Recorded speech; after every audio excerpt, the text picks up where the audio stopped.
Assalamu alaikum wa rahmatullahi wa barakatuh. Hello, everyone, and welcome to Ajiro Tech. Ajiro Tech. In this video, we're going to be looking at the Cambridge AS level Information Technology with a course code 9626. We're looking at May June 2026, and we are looking at paper 1 theory. We're looking at the last variant. May June has 3 variants. We've done one, we've done the first variant, we've done the second variant, and this is the last variant. Alhamdulillah. So yes, we're wrapping this up, and it's been hectic for me, but doing this back to back, it's not been easy. But yeah, I'm just here to do that. If you've not subscribed to our YouTube channel, you might want to start with that. So this is the link for it. This is the link for it on our YouTube channel. And if you're not subscribed to our Discord channel, this is also the QR code that you can scan, or you could visit this to be part of our Discord community. Okay. Welcome to AS Level IT class. Yes, we are registered UK online private tuition company, and this information is in our website, ajirotech.com. We have certified tutors. Most of their videos are on the YouTube channel, so you can go through it to see for yourself, right? And the reasons why we do what we do is because we want you to see the tutors who are going to teach you, right? And you can always check. Okay, so that's why we're the best, because we're different from any other platform, right? So you can go to the website, ajirotech.com, to have more information about what we do. And if you have a friend that is struggling in any other subject, not just IT, but any other subject, you can, as much as possible, let them know that we do this, right? Just take a screenshot of this and just send it to them, or tell them to go visit our website, and they will have the information they are looking for there. Okay. We have the combo plan. It's still on our website, ajirotech.com. So we have the ICT combo plan, which is going for £80. That has not changed, right? Initially it was 120. We brought it to 80 to give every tutor, at least an affordable fee that they can get it. It has all this information included here, and you could get it on our website, ajirotech.com. You could message the sales team or the academic coordination team, info@ajirotech.com or ajirotech@gmail.com. We also have the AS combo plan going for this fee, £160. However, the sales team have discussed with me, there will be a slight discount for this, right? For those who are going for the AS IT combo plan. And so they can get yourself a copy of it. So these are the things included. So you can go to our website, or you can go to info@ajirotech.com or ajirotech@gmail.com. All right. So let's get to work. All right. Let's get to work. Alhamdulillah. Let's get to work. Let's get to work. Okay.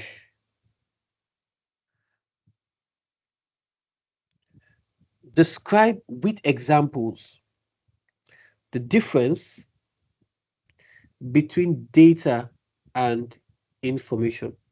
See that? Describe with an example, where you're going to use an example to describe it. Okay, so this is chapter 1. If you're new here, you know that what we do first is that we try to find out which topic is each of the questions coming from, right? That's what we try to do. Which topic is each of the questions coming from? They are certainly from a particular topic. It's not just coming out from the blue. And what we do here is to try to dissect it. It's okay, when this particular question, this is what you can find more resource materials on them and study more on it. And every student who has used theory has come up with, alhamdulillah, they've come up with fantastic um, results. We are the best.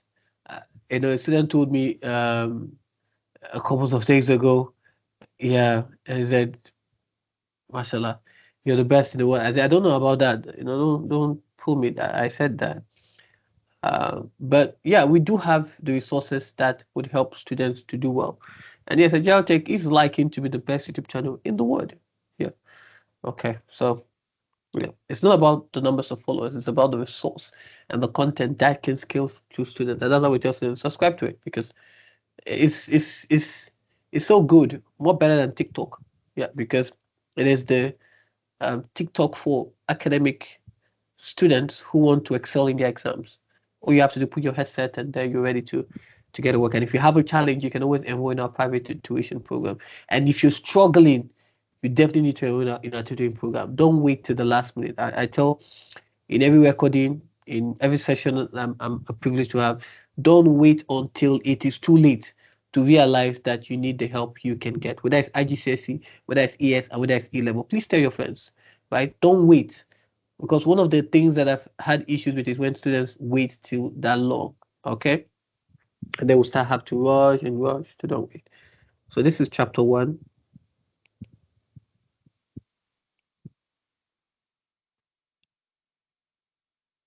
data processing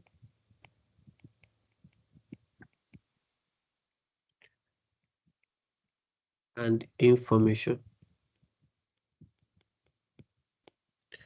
And you see this under data and information. That's what you're going to say. It's data and information. Data and information. That's why you see this. If you want to read more about it, data and information. So let's start with the first one. What is data? If you have gone to my other videos, I've talked about data extensively. Data are raw facts, right? So data are raw facts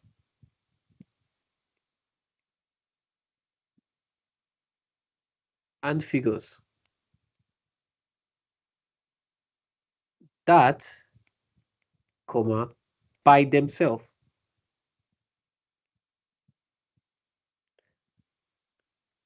have no meaning,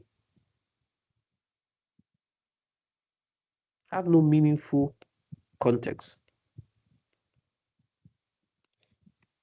right? And that's why data can take many forms: numbers, characters, numbers, characters, symbols, right? Images, video, audio. Data can take many forms, right? So it can, let's say, describe with an example. So I've given you what data is. So let's look at example. So data can take many forms.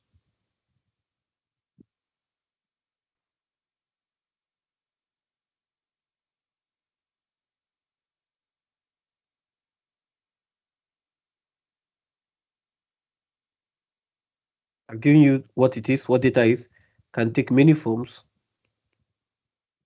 They say describe with an example. You can give the definition of data and then give an example, including numbers,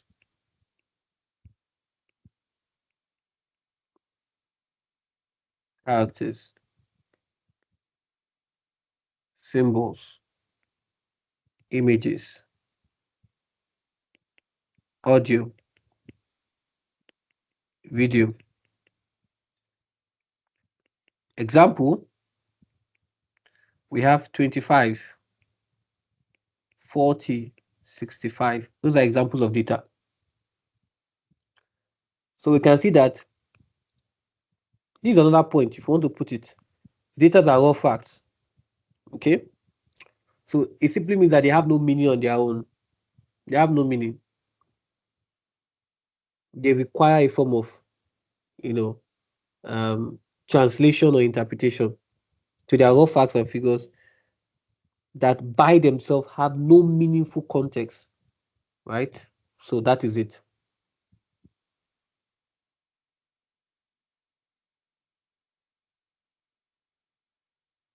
Information, just write information here. There's no other space. Just write information here.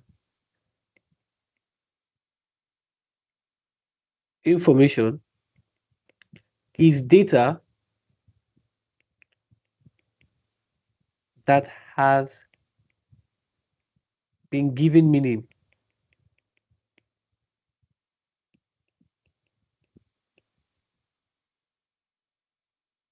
Usually, okay, wait. Is that the correct or usually? Yes, okay, it is. I was just usually by processing the data and placing it into a context. That's what we are talking about. So it's the data that has been given meaning, usually by processing that data. So when the data has been processed, right, it has meaning and it now has context. Unlike data that has no what meaningful context, right? So example,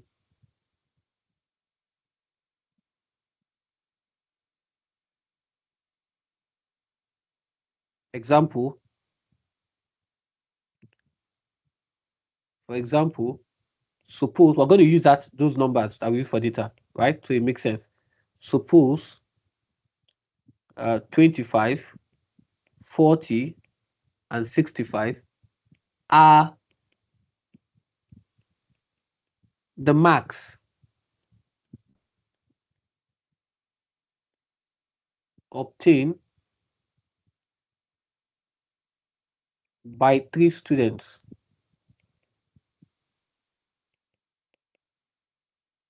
in an examination. Yes, those numbers are data.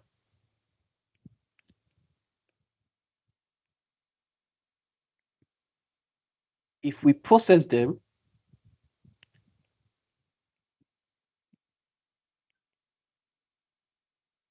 and determine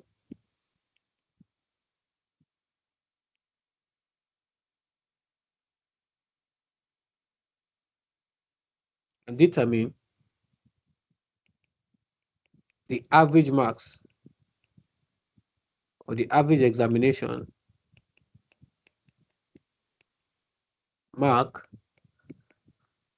is 43.3.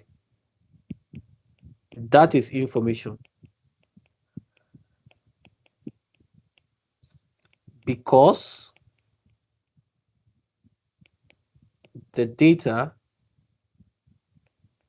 has now been processed and given meaning. Does this make sense now? So we'll see that those numbers, if we do the calculation, you see yourself now, right? Let's do the calculation and see. 25 plus 40, that's what? 65. 65 plus 65, that's 130. Divided by 2. Oh, sorry, divided by 3 rather, what am I saying? Divided by 3, the average. So this will be what?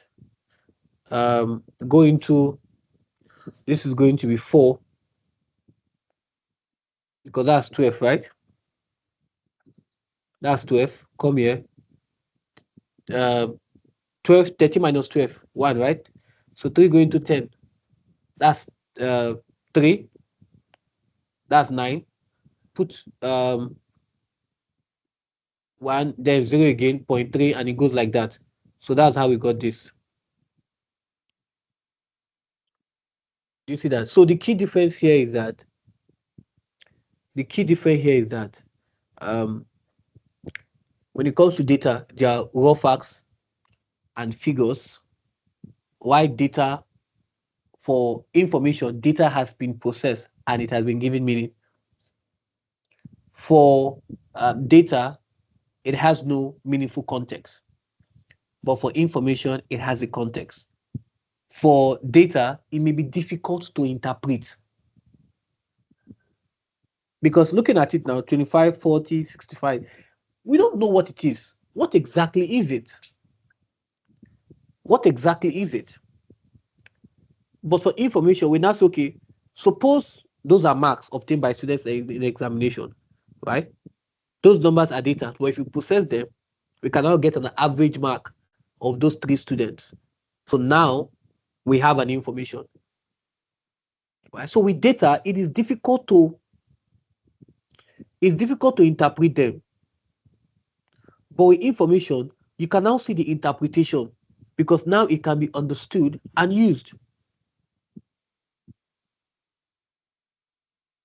Does that make sense? Okay, let's move on.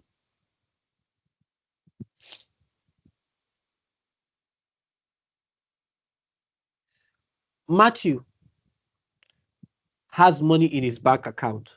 Good for Matthew. I don't have much in my bank account. So I'm happy for Matthew that he has money in his bank account. Hackers are trying to gain access to his account because he has money now. Me, I don't have I don't have much in my bank account, so no hacker. He has money, so obviously hackers are trying to attempt. Right? They're trying to gain access to his account and steal his money. Obviously, if this was not, I'll be surprised. If you're a hacker and you're getting access, what are you trying to do? Is it for charity? No, I'm just trying to gain access to his account because and I just want to see what he has and then leave him alone. They are not a hacker. You are not a hacker, right? Identify 3 items of personal data that hackers could use to access his bank account. Now, this is the first time we are bringing this because in variant 1 and variant 2, if you go through and check, confirm what I'm saying. In the variant 1 and variant 2 video I did, there was no chapter 5. Yeah, there was chapter 5. There was chapter 5. There was chapter 5 in, I think, variant 1 that talks about ransomware. Yes, there was, before you say, okay, yes, that's what I've corrected myself. There was one, right? But this is the first time we're seeing personal data, right? There was just one for mal, which is ransomware, right? Okay. And then you talk about the physical methods and everything, right? It was actually very cool in that variant 1. I give my soul to it. And even variant 2 give my soul to it. And I'm giving my soul to literally to everyone so you guys can learn, grow, and become better in your studies, right? Okay. For my private students, this video extensively is going to be for you because it simply means that I'm going to assess you. There's going to be mock exams, and it's not going to be exactly this. It's going to be the content of what you have learned, and whatever you don't understand in my private class, I get to explain more and more and more and more and more till you get it. Till you get it. That's what I do. If you don't get it, I won't leave you alone. Okay. So let's look at this. So chapter 5, I said it already, right? So this is e-security. If you're wondering what this E means, it means electronic security. And under e-security, we're looking at what? Personal data.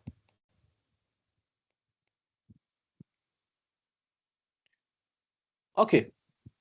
You know I'm not going to start without explaining what personal data is, right? Of course, most of you know. Most of you are waiting for me to explain this, right? What's personal data? Personal data,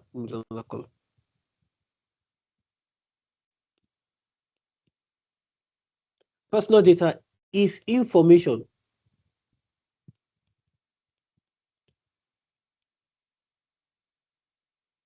that relates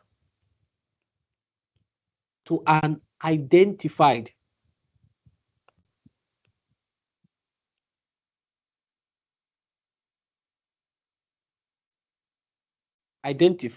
or identifiable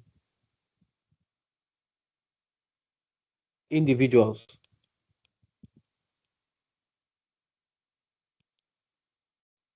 Okay, so that's what it means.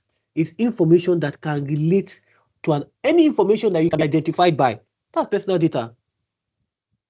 So information that can identify that account holder called Lovely Matthew, because they want to steal his money. They want to steal Matthew's money. Matthew's going to cry. Right? So in the context of this question, that information that can identify, right, the account holder, which is Matthew, or help someone authenticate themselves can be very sensitive. Okay. So information that can be used to identify or recognize someone. So in a nutshell, information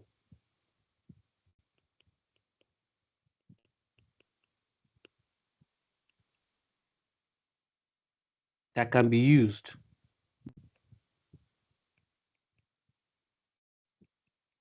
to identify or recognize someone is what? Personal data. So anything that can be used to identify or recognize someone is personal data. That's why it's an information that relates to an identifiable what or identified or identifiable what individual. Now, what are those items? Let's get back to it. That can be used. They said three items that personal the hacker want to give the hacker tips on how to hack Matthew's account. I feel I should do it. Right. Let's help Matthew. He has money in his account though. Okay. So the first one is what? Password.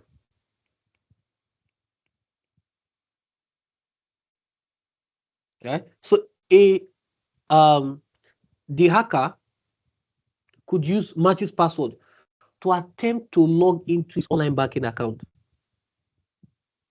For most of you that like shouting your password, my password is 45. Keep it up. Keep it up.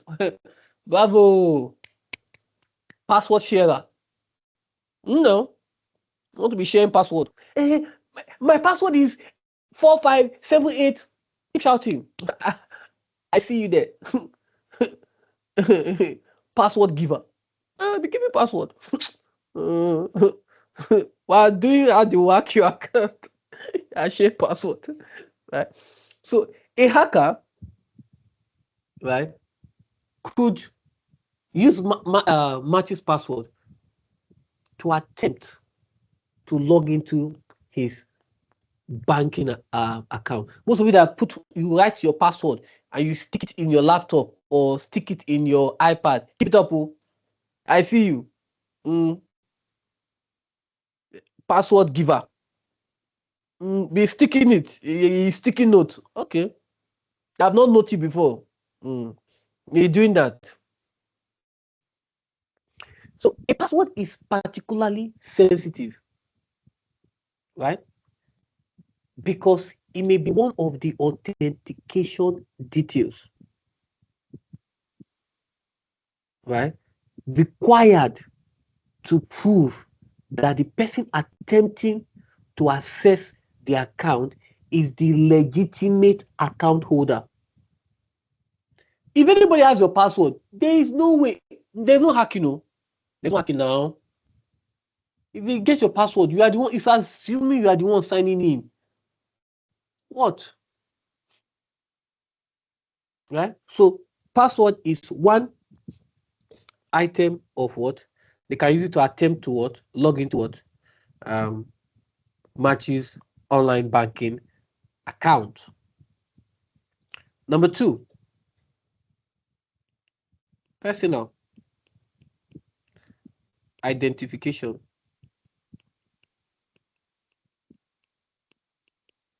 number.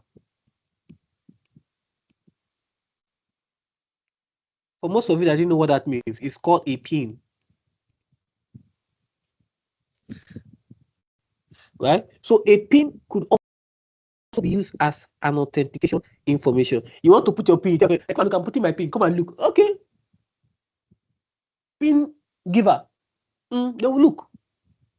They will look and they will lock it. Right? So a PIN could be used as an authentication information. Right? For example, if Matthew banking system requires a PIN as part of the authentication process, obtaining his PIN could help the hacker gain unauthorized access.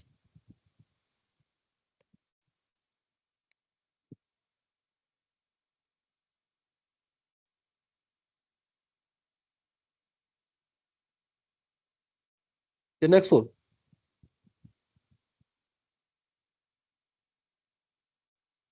bank account number. I will explain why I'm using bank account number.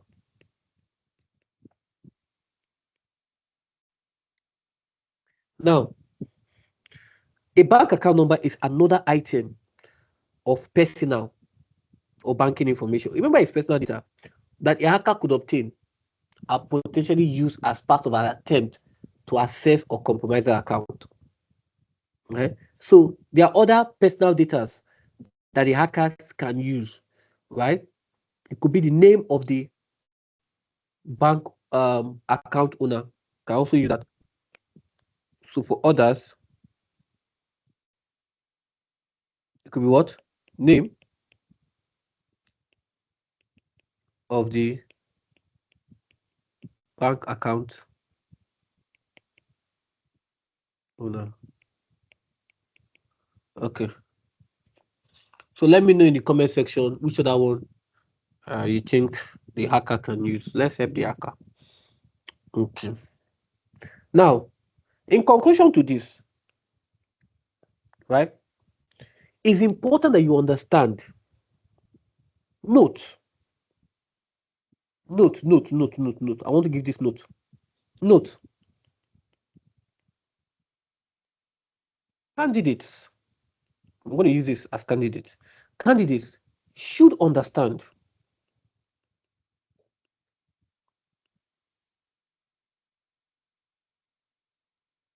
that personal data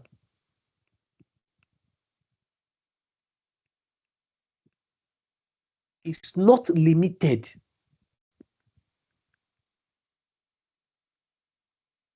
to a person's name.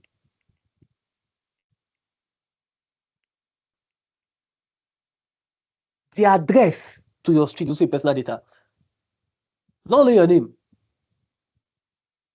it's not limited to the person's name. Information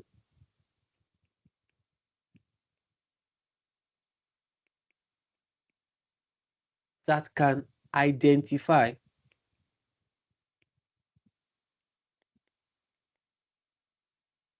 a person or help and what unauthorized person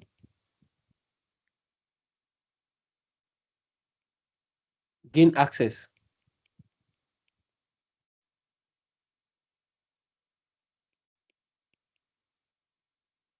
to their account.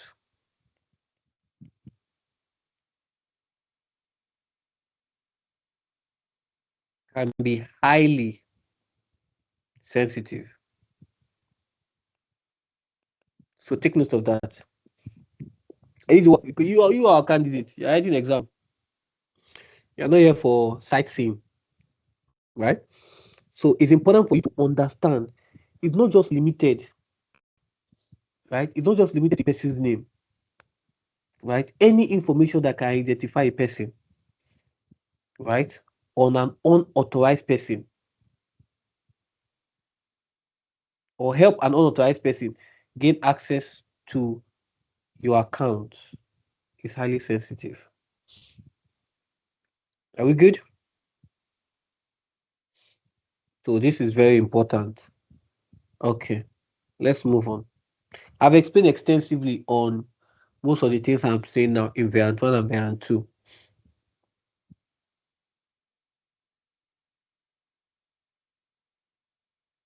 Personal data is held on a hard disk. Explain two benefits of encrypting. Look at it too. Encrypting this hard disk. Now you'll be thinking, maybe chapter 7, but the main part is chapter 5. I mean, insecurity. But the main part of encryption is not really in chapter 5, insecurity. Go to your textbook very well. The main part is coming from chapter 1.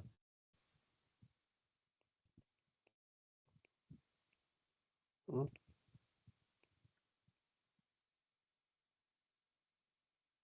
Data processing and information. Right? Under this, you will see encryption. Right? And you see what we call under this encryption, there's a part that we call um hard disk or full disk encryption. Yes, there's that part. You see it, right? Hard disk encryption or full disk encryption. Mm-hmm. Full disk IDSK encryption. Okay. Now let's talk about what is even encryption. What's encryption? They say explain to benefit. Okay, so what's encryption? So encryption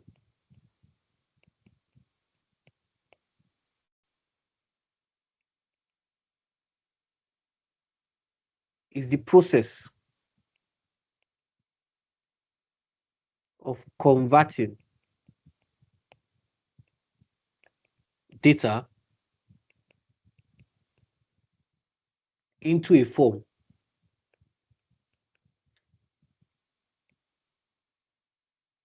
that cannot be understood by unauthorized people. So you get the hold of the data is ciphertext, right? Because it has been encrypted, right? So the original readable data is being transmitted into an encryption form, right? Someone who does not possess the appropriate key cannot what? Cannot read the content. Does that make sense? So let's talk about the benefits. One benefit is that, let's say explain, so I will explain.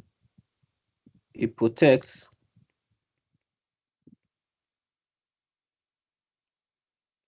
the data if the disk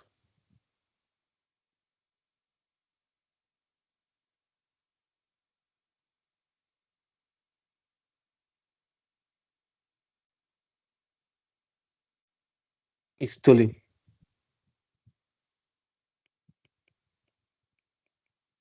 So it protects data if the disk is stolen. So that simply means that if the hard disk is stolen, the person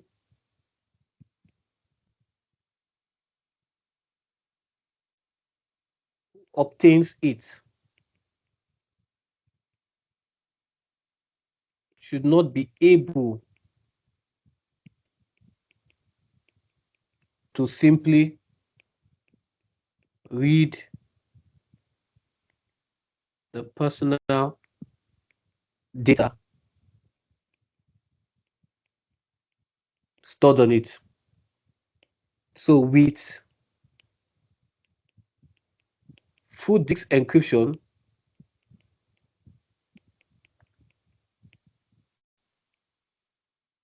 the data remains encrypted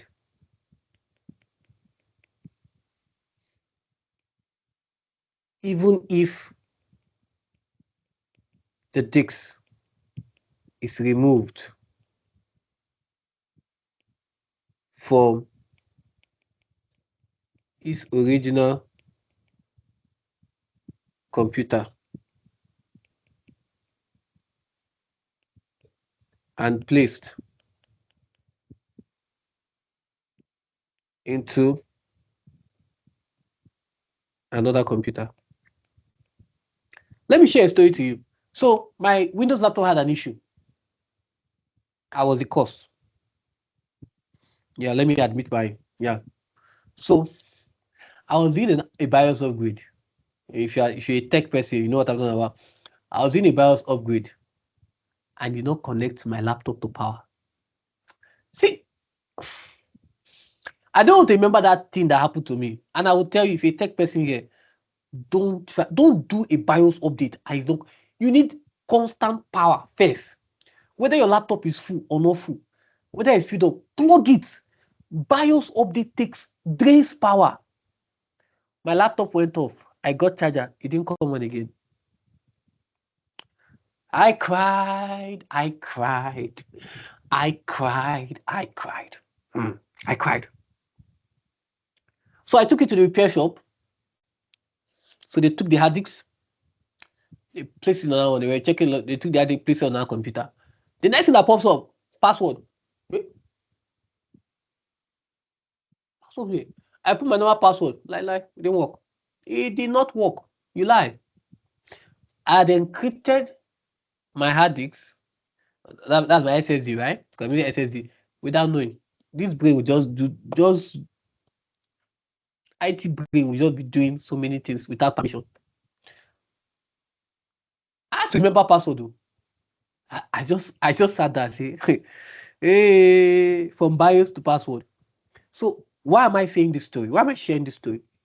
Because even if your laptop is stolen, you see that SSD, that hard disk, nobody will be able to use it. If they don't know the password, you can't hack it. It's a full hard disk encryption. You must remember the password. Right? So that simply means that, right, if it's removed and placed on another computer, they will not be able to use it. Right? So therefore,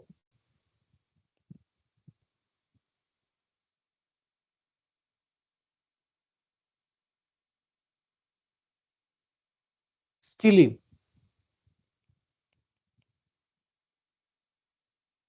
the physical disk does not automatically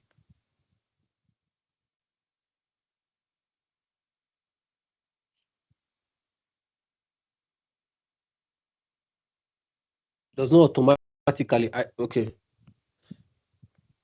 I never knew my pen could show low battery. I was in the VR2 video. It showed me that my pen is low. I have to charge it.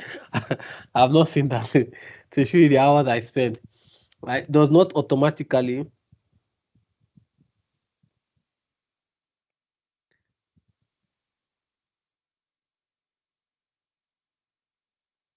give the thief. I'm going to use that word. You stole something, a thief now. Eh? Right? Is there any there's no don't sugarcoat it. It's a thief. Yeah. Give the thief access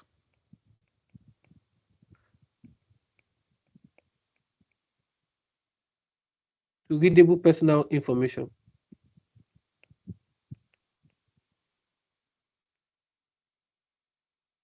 Right? So this is important, right? Because a full disk encryption provides protection if a disk is stolen or left unattended, including when disk is removed and placed on another computer. Did you get it? Right? So, why is this important? Let's use Matthew. Suppose Matthew's computer contains his name, address, banking information, and personal document.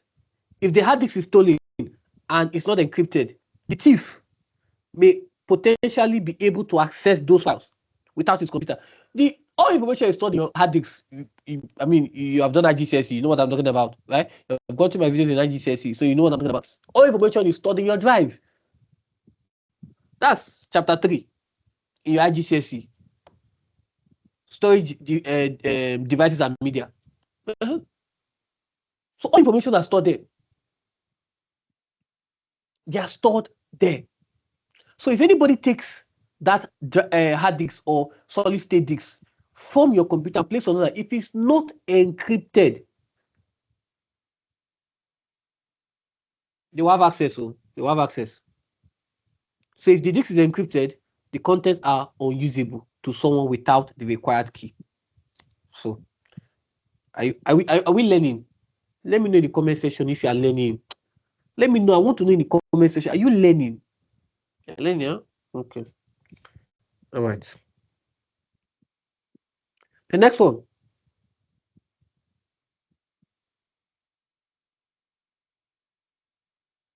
Stolen data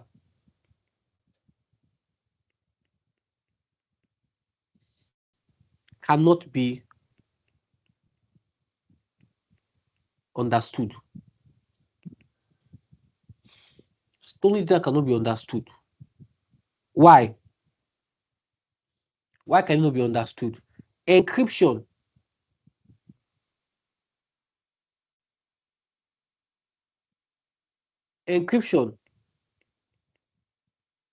makes the stored data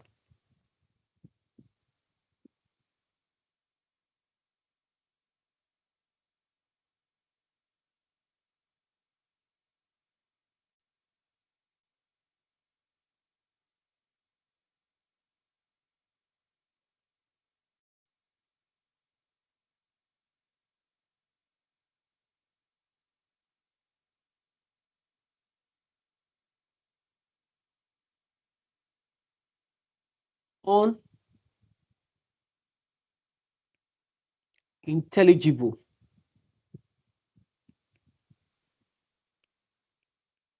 to an see what I'm writing, to an unauthorized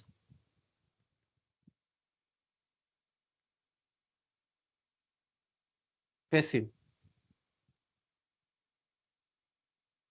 Therefore, even if somebody obtains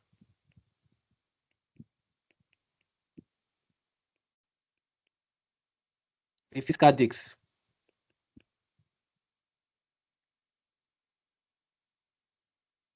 or somehow gains access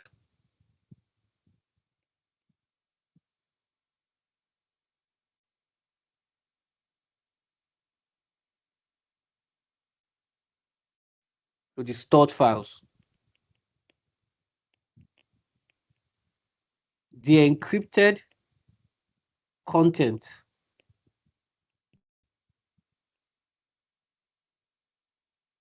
cannot simply be read as normal information.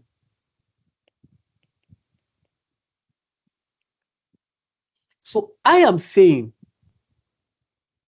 right, that when you do a full disk encryption, your data are protected. And even if they steal the data, somehow the hacker is that good. He's able to access your files. If they open those files, it will show server script. Numbers. It doesn't make any sense to you. You don't understand what it is. You don't understand. You can't read as a normal information. My bank account number is my bank people. You don't understand it. It's just numbers, numbers, numbers, numbers. Have you seen matrix? Something like matrix. Numbers, numbers, numbers, numbers. You can't understand it.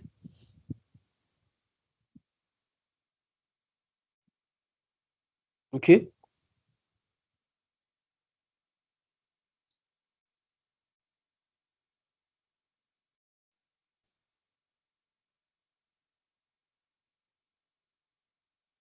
Now,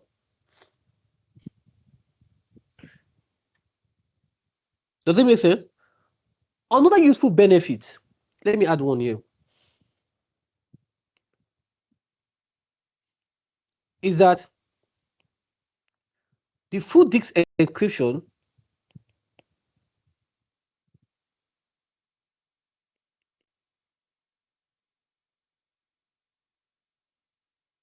also,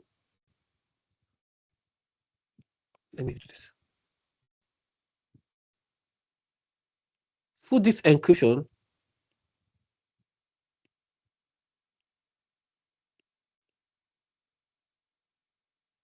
also automatically encrypts data as it is saved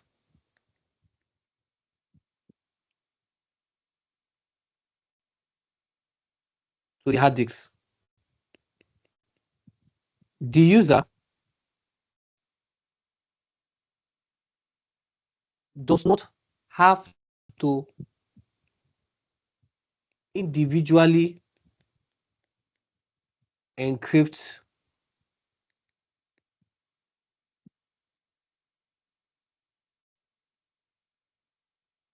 files and folder. So once you encrypt your hard disk, everything that hard disk is encrypted. Is encrypted. You don't have to be doing it one by one, which is a benefit, right? Which is a benefit of encrypting your hard disk.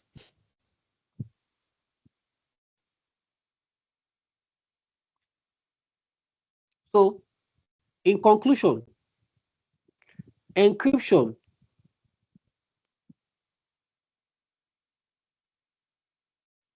Let me put in conclusion so you don't think it's a point. This is my notes for you. Notes. So, in conclusion,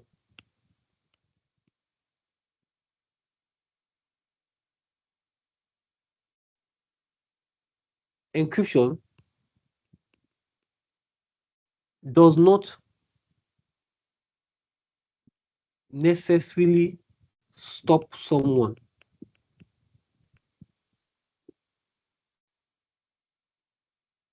stealing the disk.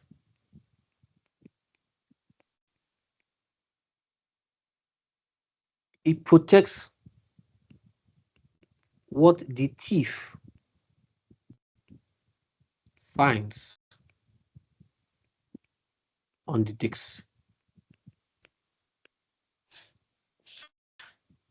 Get it? Okay. Now let's move on.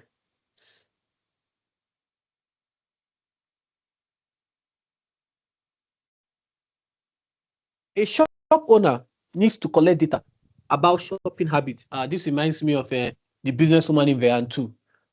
I think she has come again here. The businesswoman. I mean, if you have not gone to the Vean 2, you are missing. There's a lot of things I talked about. A lot of things. If you have not gone there, if you have not gone to that one before coming here, you have missed a lot because it's a lot of it's like parts. It's like an episode. You go to Vean 1, come to Vean 2, then you come to Vean 3, and then you have an idea of all these things, right? So a shop owner needs to collect data about potential spending habits, about the shopping habits of potential customer. This data needs to be in high quality. Identify and explain one reason why the data must be of high quality. Now, we'll see this what in chapter 1.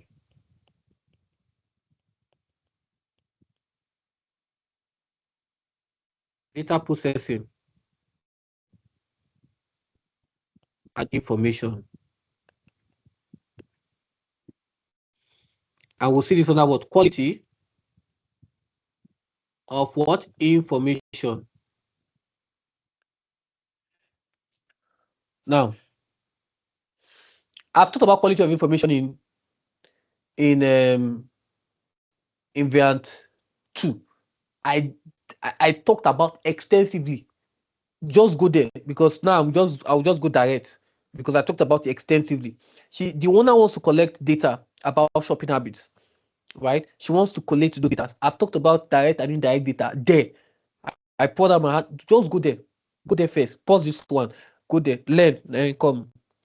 Go through all the businesswoman. It was so fun, right? You enjoyed. Now, this needs to be in high quality. They say identify and explain one reason why the data should be of high quality. What about quality? What about quality of information? What are we talking about? Relevance, age, accuracy. Um, what again? Um,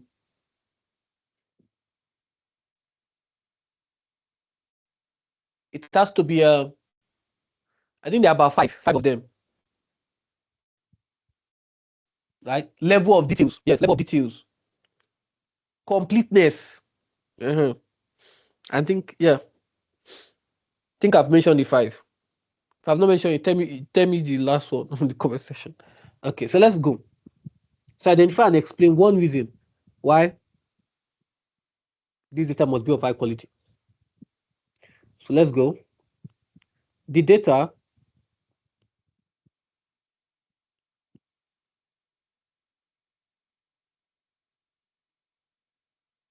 should be accurate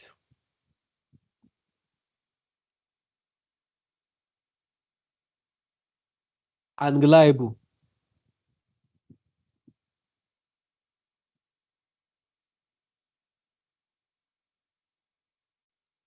because the shop owner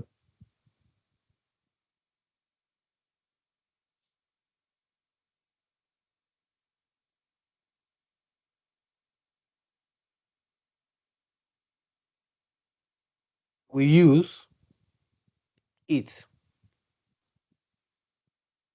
to make decisions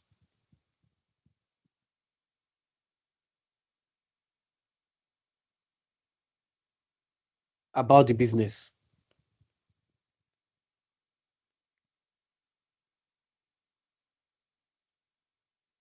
For example, if the data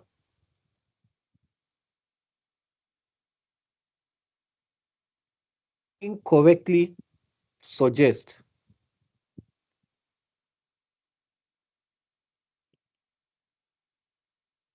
that the customer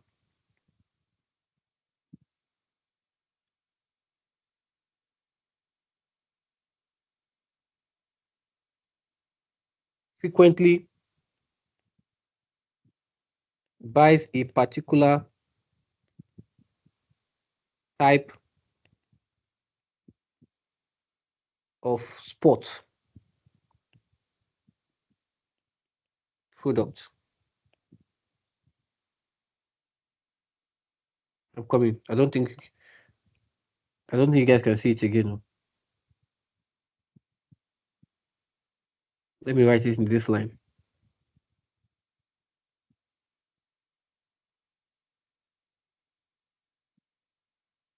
That the customer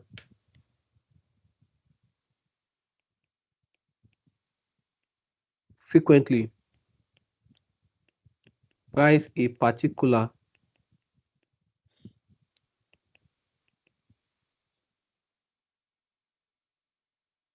type of sport goods. So I'm just using that one I did. Sport product. They didn't give us any kind of, I'm just using that. Sport product. When they actually do not, the shop owner might stock too many of those products.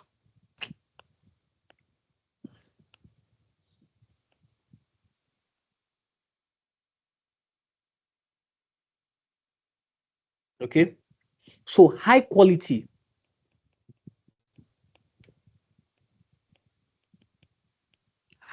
data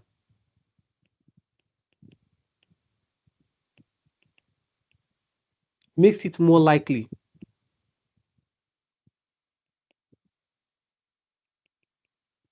that the decisions made from the data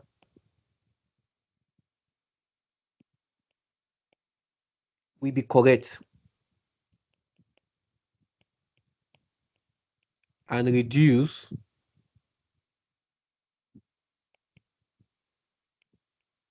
the risk of making poor business decisions. So can you see that? So this is what we're talking about here. So we are saying that the reasons why this data must be of high quality is that it needs to be accurate and reliable. Because the shop owner is going to make decision based,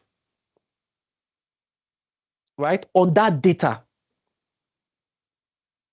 Going to make business decision. So if that data that has been collected, if any form is incorrect or not complete, or it is out of date, right? The shop owner might stock too many of those products. So high quality is ensuring, this high quality here is ensuring that it is more likely that those data got it is correct and complete and is up to date, which would now reduce the risk of making a poor business decision, right? So we are now saying that if there is a poor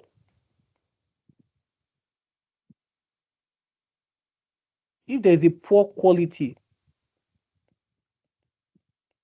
of data, it gives what? Poor information, which in turn gives what? Potentially poor business decisions. Okay, are we good? So that's what we are simply saying. Okay, let's move on.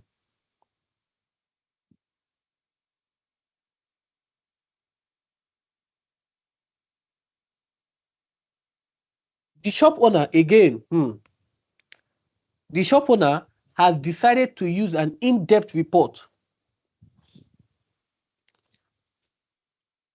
The shop owner has decided to use an in-depth report that he has found in an online newspaper. This report contains data about national spending habits. Take note of that word, national spending habits. We are to evaluate the benefits and drawbacks of using this data to identify shopping habits of potential customers. So she has decided to use an in-depth report that she has found in an online newspaper. Okay. So let's start with this. This is what? Chapter 1.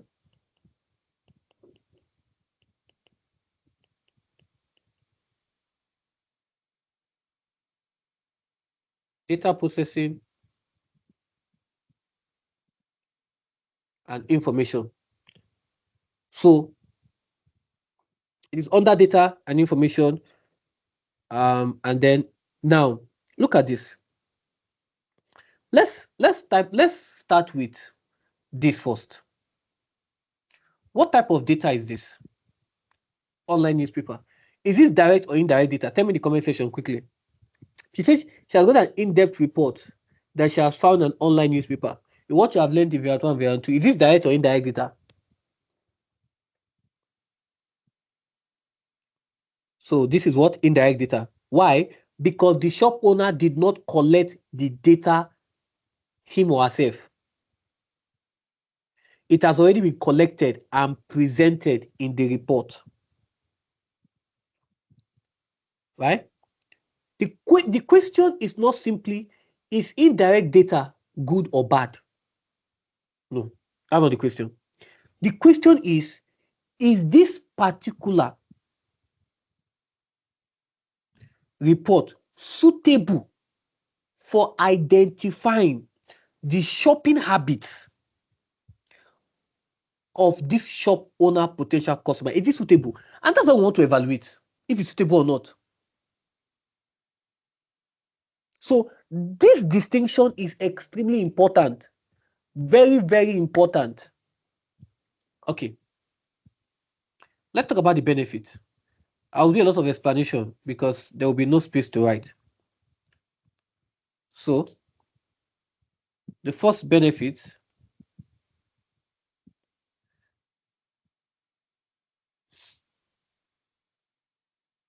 I would split it. Okay. Something like this, yeah. Benefit, drawbacks.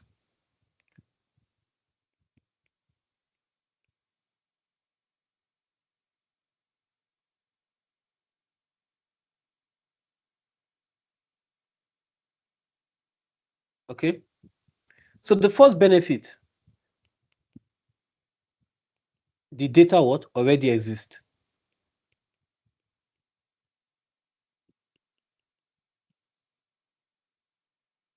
That's the first benefit. The data already exists.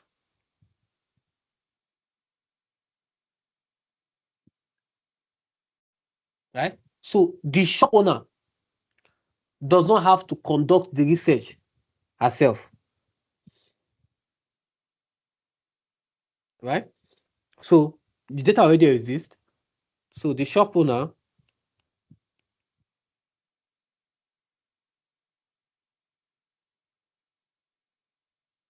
does not have to conduct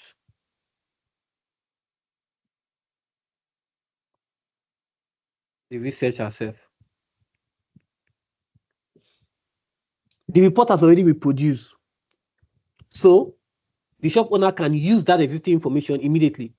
And this would what? Save time. This saves time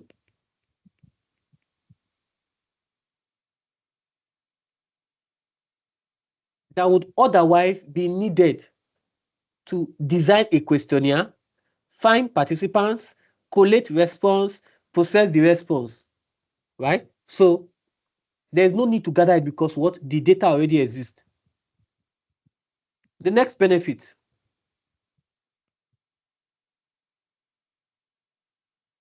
decisions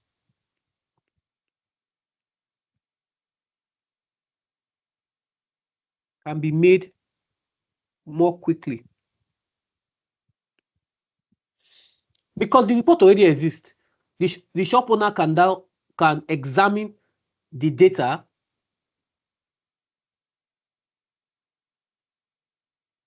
what? The data immediately. This could allow the shop owner make what? A decision about stock, pricing, or the product the shop owner wants to sell quickly than if the shop owner had to collect the direct data first. Okay, so I already said this is what? Indirect data.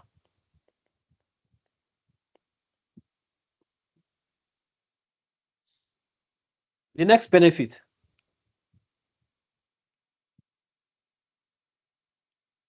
the data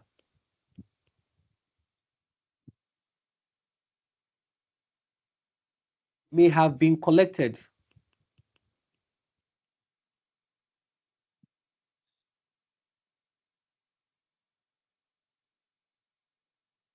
for a similar purpose. So the report contains information about spending habits, and the shop owner needs to get that. So it's already similar. We're working with it now. Look at it. The shop owner decided to use an in-depth report that she has found in an online newspaper. The report contains data about national spending habits. And I'm a shop owner. I want to know what customers spend on. That's the benefit. Oh, they spend on pizza. They like pizza. I'm stocking pizza. Next pizza. Or yogurt. They like yogurt. Goodness. My store is filled with yogurt. Okay, something like that.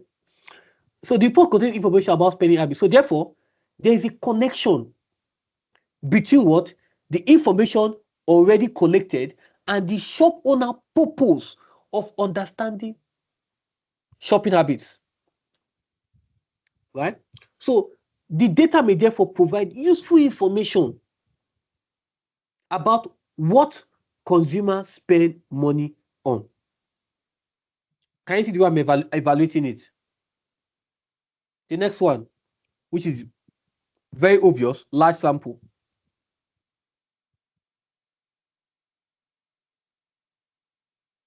Right? Remember, they said national. They didn't say city. They didn't say Norwich spending habit. They didn't say Southampton spending habit. They didn't say um, um, Doha spending habit. They didn't say Qatar spending habit. They didn't say um, they didn't say Dubai spending habits. They didn't say Manama spending habits. They said national, right? So that produced a large sample. The national report may have been based on a large sample of people nationwide on that region, on that country. So a large sample size can provide a wider range of information about what consumer behavior and can reduce the influence of a small or unusual what sample. Do you get that?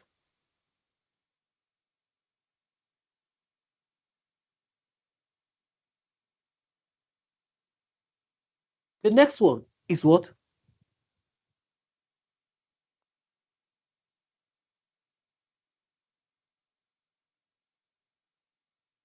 Reduce cost.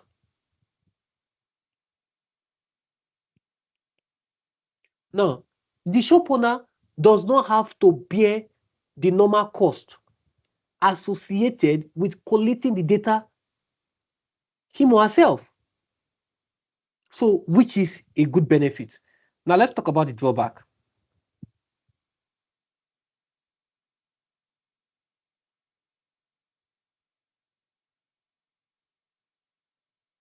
The sample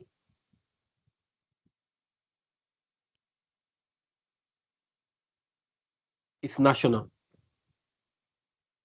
And this is the most important problem in this scenario, right? Because the report contains data about national spending habits. But the shop owner is interested in the potential shopping habit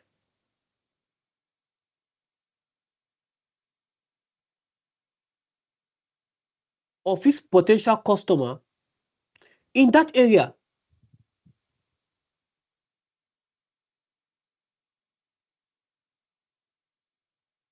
Because if you are collecting data about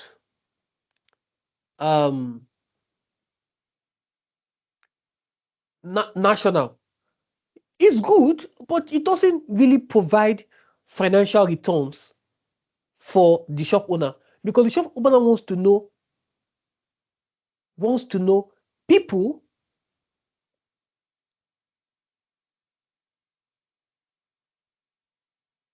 wants to know people who are buying, who are spending within that region that the shop is. I mean, you are giving me something of London. I'm in Norwich.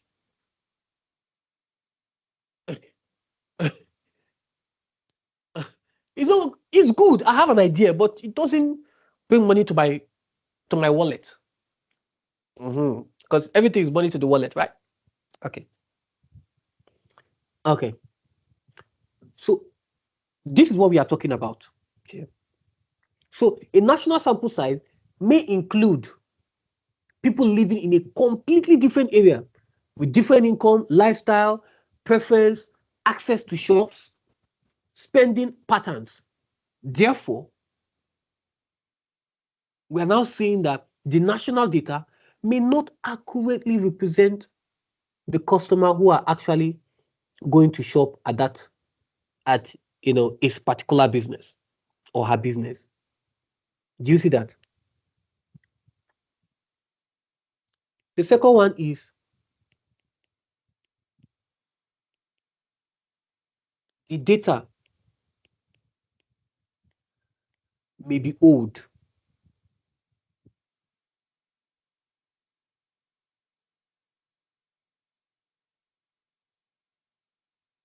So if the report was produced some time ago, consumer behavior may have changed, right? So the customer shopping habit can change as price change, new product becomes available, technology changes, consumer preference would always change. So that historical spending habit may not accurately represent current shopping habits. Are we together? So that is what we are saying. We are saying that if the report was produced some time ago,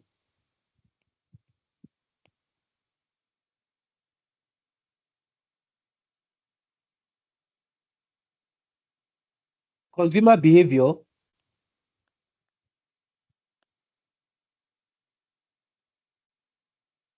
may have changed.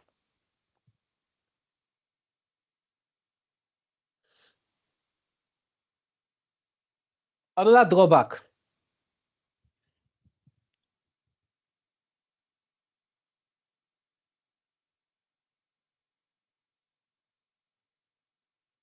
possible what? Bias. The report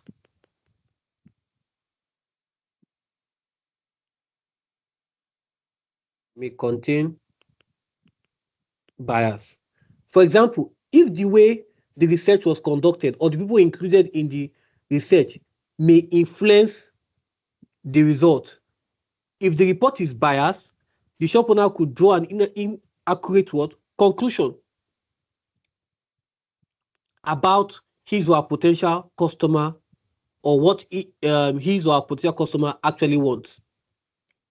So, for evaluation, we talk about benefit, drawback, and what? The conclusion. So, let me do my conclusion.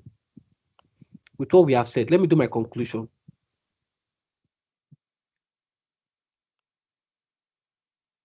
So, in conclusion,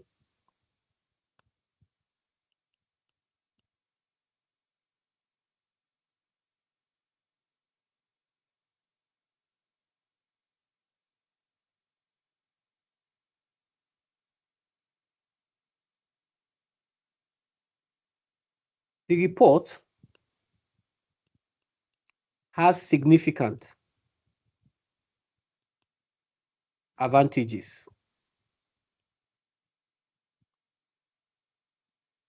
because It already exists.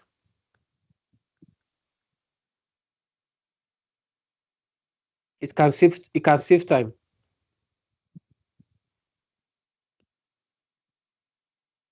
and money.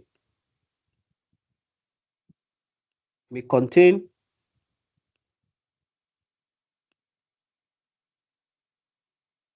a large amount of organized data.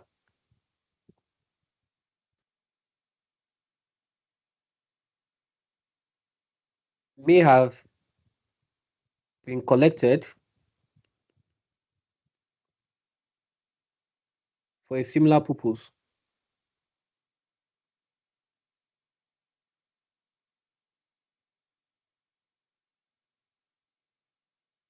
However,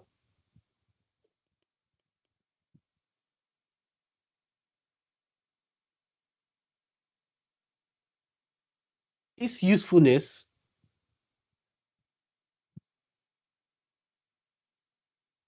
is limited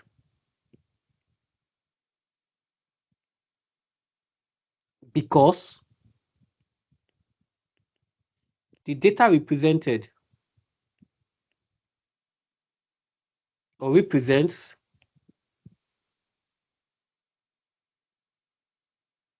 national spending habits rather than necessarily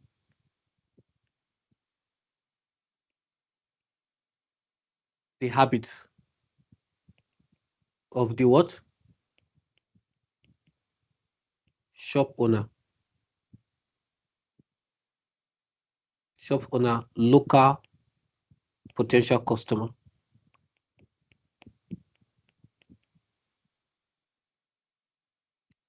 And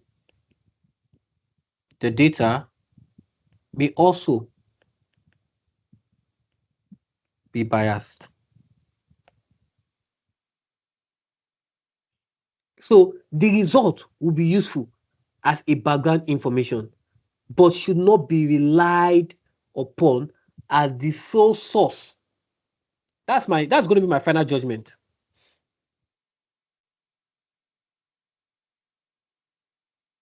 So my final judgment that I can give to this is the report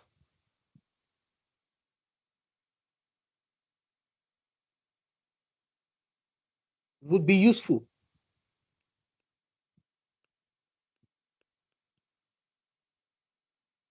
as background information,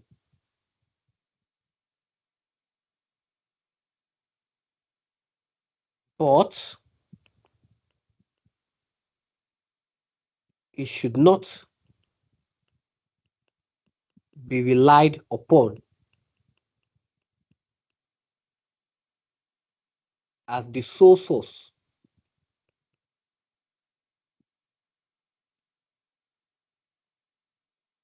for deciding what local customers actually want. The shop owner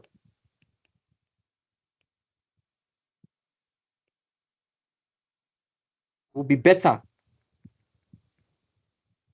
advised to supplement it with the data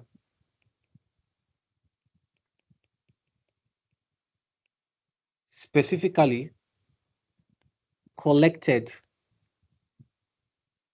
from his or her potential customer. So that's my final judgment here. That's my final judgment. Yes. So that's my final judgment. Okay, let's move on. A lot, and you're like, okay, do you have private tuition? Don't you have? Do you have? And yes, Ajiro Tech do have a private tuition. So by my right, you can see that we have for the EdExcel and Cambridge IGCSE. And yes, we do have for all subjects. Okay, all subjects. Okay, the popular ones that's always been in demand is mathematics, English language as a second language. Okay, we have physics, we have biology, we have chemistry, and we have um, you know the flagship, which is ICT, just here and there. We also have business studies. So if you're interested for a private tuition, I think all you have to do is send an email to the sales team at ajirotech@gmail.com, and they would reply to you, talk about your time zone, talk about, and the fee is really quite affordable. Really, it's really quite affordable. It's when you look at it across other tutoring service, I think this is the one that's quite affordable, and you get the very best of service. We also have for the E levels as well, um, and also for the EdExcel. So we have for the Cambridge E levels and EdExcel E levels. Okay, and we have also across the subject mathematics, which is usually the hot cake when it comes to E level, mathematics and chemistry, and then biology. These are usually one of the ones we have in demand always, all the time. Even physics, for E level. So all you have to do, if you're watching this right now and you are interested for a private tuition, then you can do yourself a solid, okay, and send an email to the sales team at ajiro@gmail.com, and they will reply to you. Supercomputer can be used for weather forecasting. Discuss with the example of weather forecasting the benefit and drawback of using a supercomputer. So this is chapter 2.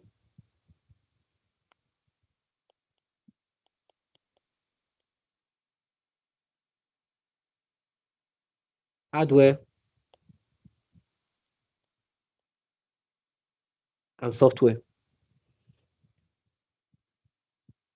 To are to what with examples of weather forecasting, the benefit and drawback of using a supercomputer.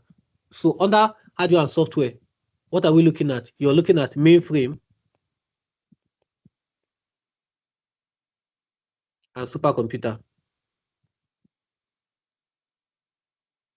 So let's start with this. What is even a supercomputer? Right? What is a supercomputer? A supercomputer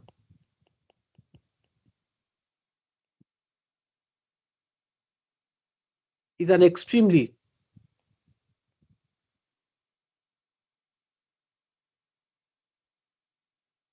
powerful computer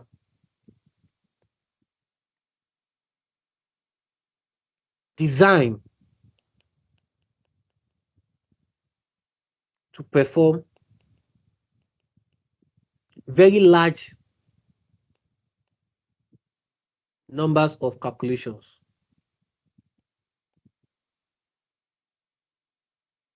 at extremely high speed.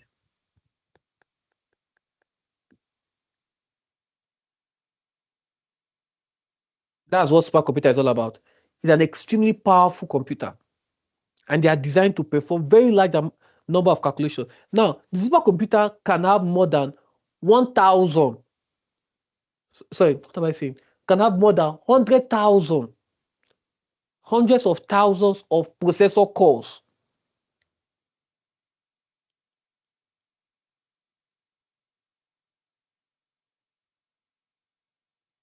Right?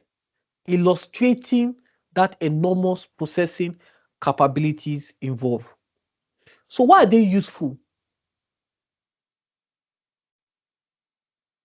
for weather forecasting? Now, weather forecasting involves enormous quantity of data and extremely complex calculations that needs to be done, right? So the weather information can come from weather stations, satellite, ships, aircraft, atmospheric what? Measurements. Now, what are the variables that we need here? We need things like humidity. Go talk about weather forecast, right? Humidity, rainfall. Yes, what else? Let me know in the comment section. What else? Those are the variables we're looking at. Humidity, rainfall, atmospheric pressure, yes, temperature, what? Wind speed and wind direction. Yes. So let's talk about the benefits.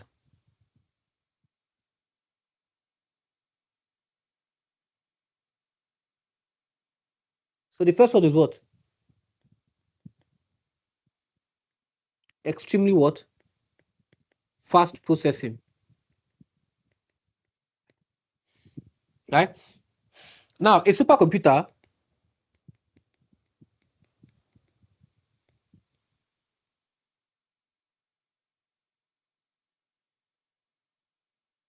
can process enormous number of calculations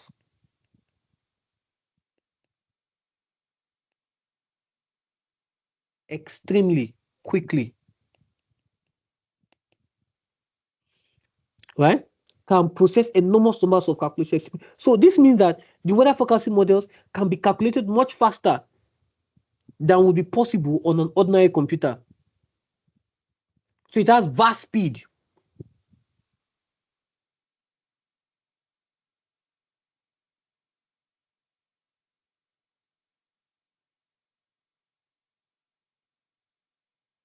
Okay. The next benefit handles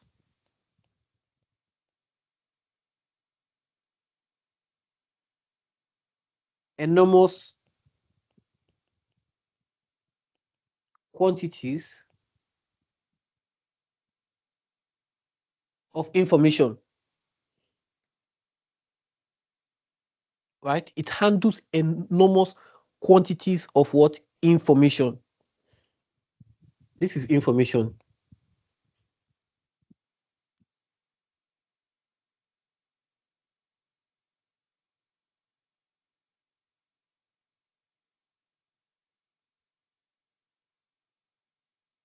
So the weather forecasting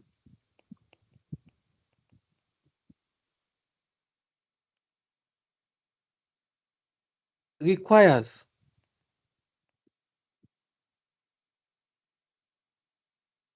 many different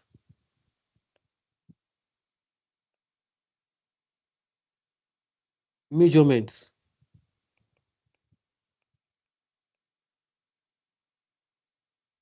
to be processed together.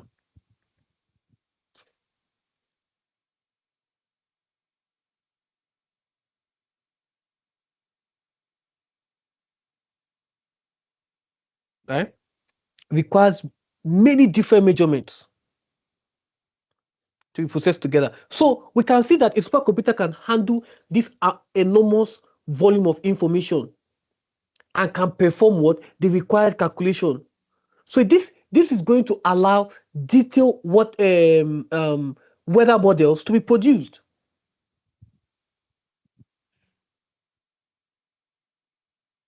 So we can talk about, there are other ones if you want to talk about. Um, Let me just add this one, and that's all. Considers many possible scenarios, right? So the supercomputer, the computer model,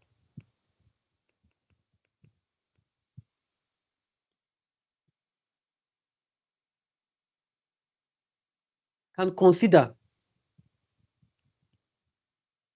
different possible combination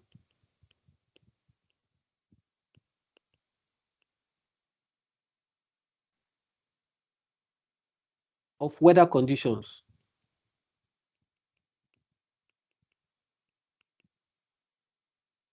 So this can improve the usefulness of forecast because weather is a complex system involving many interacting variables. Now, you can also add another one, more detailed forecast.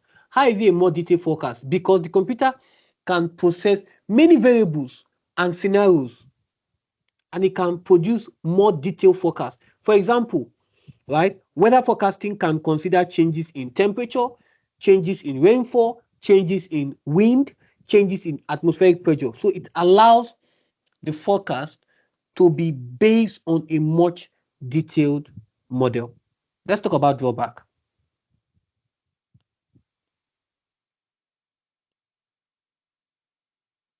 So one drawback is extreme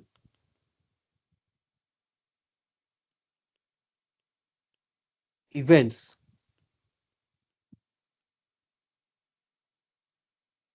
can be difficult to predict, right? Even an extremely powerful computer can struggle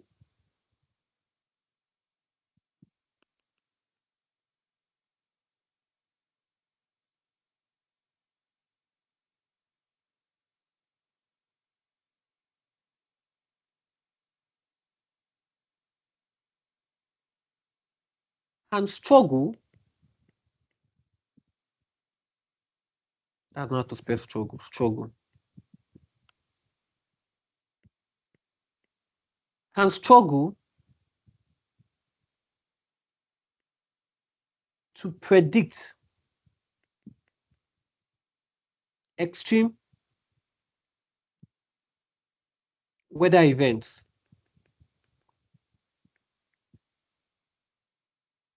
accurately, right? So weather models depend on what? They depend on data and mathematical what? Models. So if the conditions are particularly what? Unusual or extreme, the model may not predict the outcome um, accurately. The next one lacks human intuition. What do you mean by lacks human intuition? So a supercomputer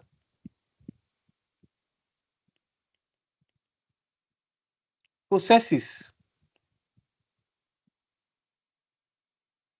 data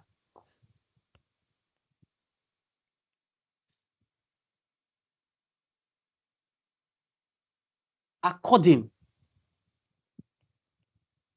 to its what? Programmed models and calculations. It does not process human intuition. A human meteorologist may recognize an unusual situation or interpret the result in a way that the computer model alone cannot, right? The next one is expensive, right? You can add that, expensive. I don't need to tell you that supercomputers are extremely expensive to purchase, right? Then the next one, yes, I said that it's expensive to purchase. Their enormous processing power requires specialized hardware. So only organizations with significant financial resources may generally operate them. If you don't have the resources, don't bother, right?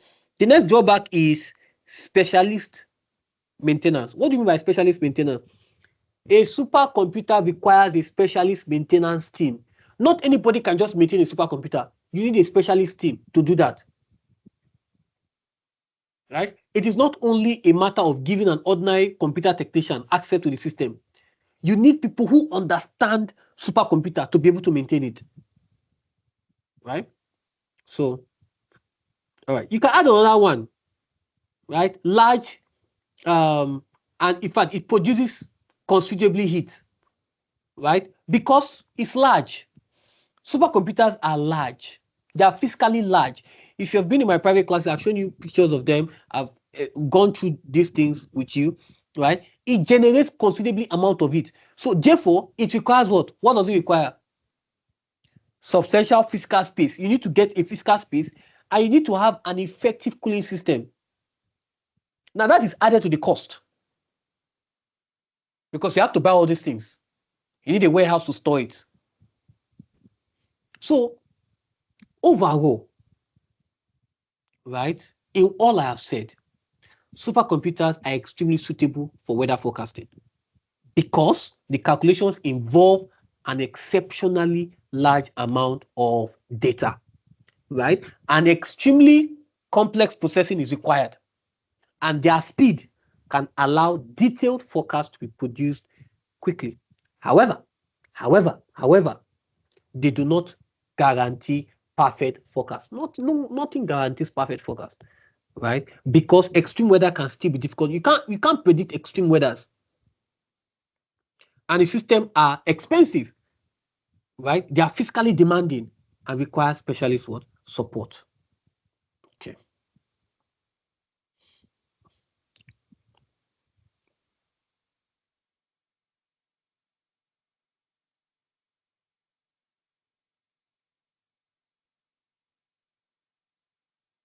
This defragmentation is a type of utility software. Describe what is meant by disk defragmentation. Now, this is chapter 2,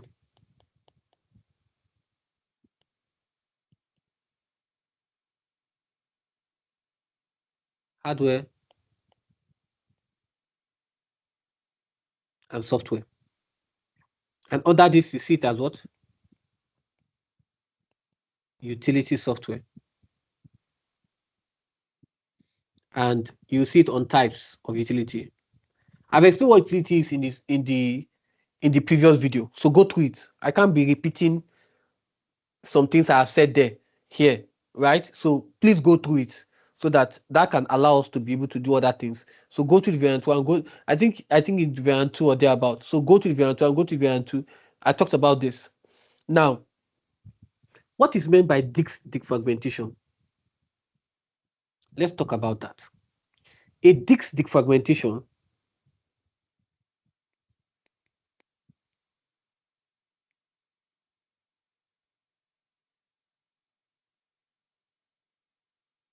is the rearrangement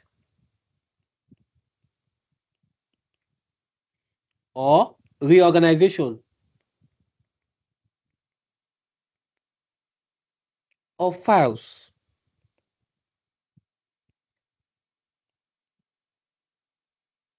and data on a storage medium so that files are stored in contiguous locations,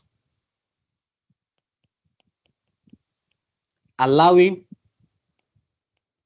more efficient storage and access. So that's what it is. It's the rearrangement or reorganization of files, right, on a storage medium so that files are stored in just contiguous locations, allow more efficient storage. Because when you delete some things, right, it's scattered across. These places are scattered across. So the important idea is that files are reorganized rather than simply being moved, right? So when look at something. When files are repeatedly created, right, changed and deleted, the part of the files can become spread. They are fragments. They become spread across different locations on the hard disk. Defragmentation reorganizes those fragments so that the files are stored more efficiently. You have them, so that simply means that when you are having those crumbs, it makes your system slow. You have to defragment. That's what we are talking about. You you change file, you do this, you change here, you delete, you keep, you delete. So there are spaces scattered across. You now need to defragment so that they can be what? Reorganized. All the spaces can be in one place. Do you understand? So let me just put this here for your note.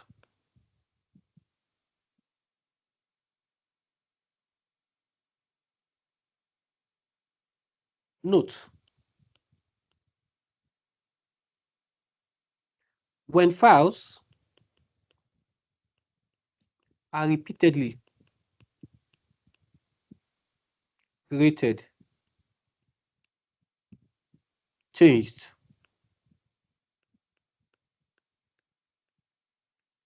and deleted,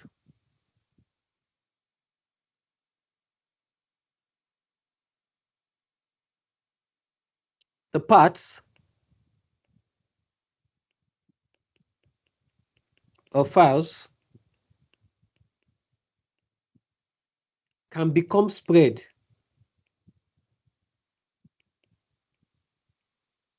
across different locations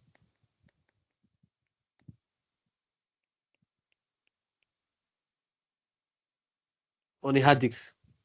So defragmentation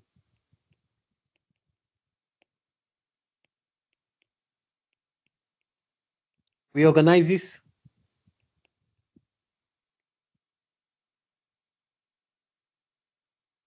those fragments so that the files are stored more efficiently.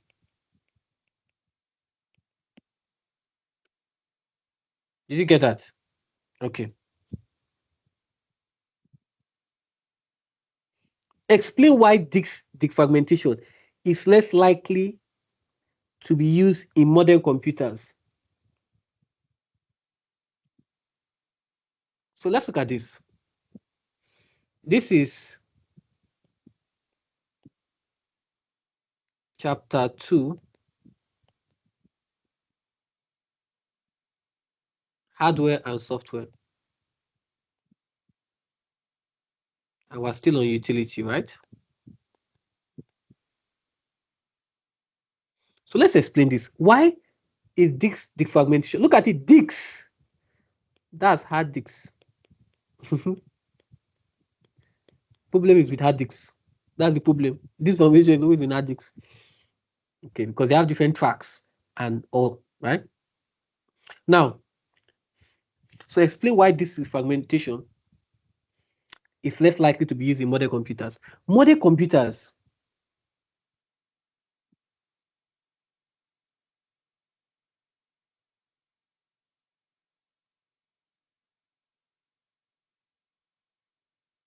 commonly use SSD storage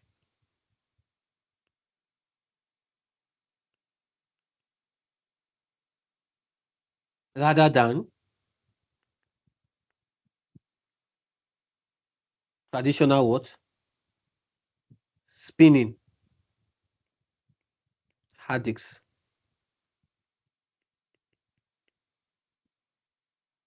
right?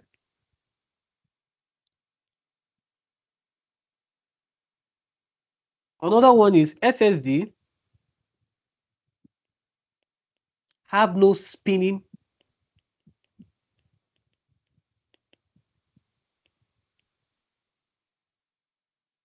magnetic disk,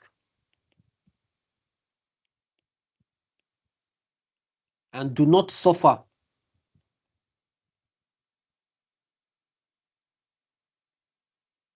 from the same type of 5 fragments. Yeah, 5 fragmentation that affects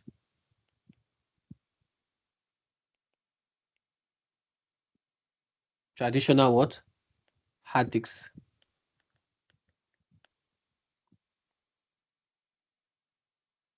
Now,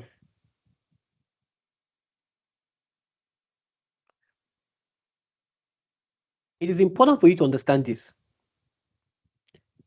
Frequent, repeated, or let me use this.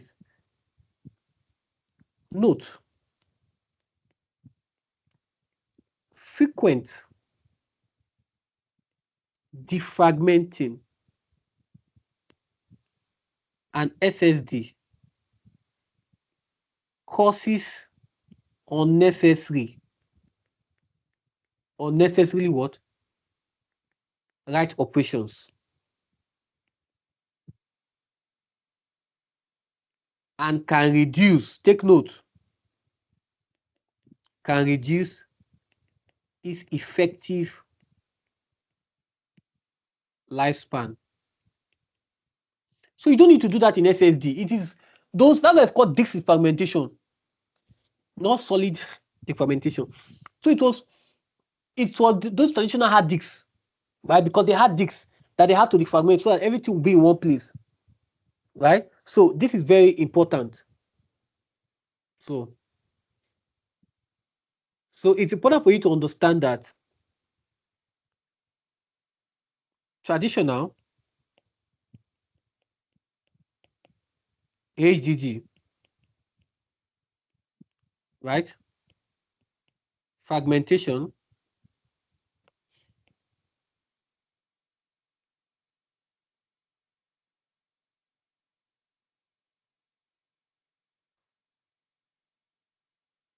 can matter.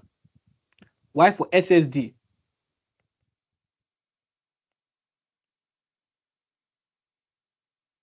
defragmentation is unnecessary.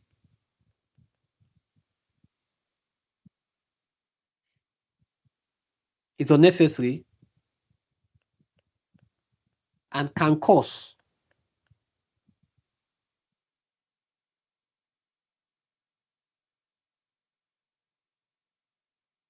unnecessary wear on that storage. So take note of this. This is very, very important. Take note of this. All right. Okay. Okay, let's move on.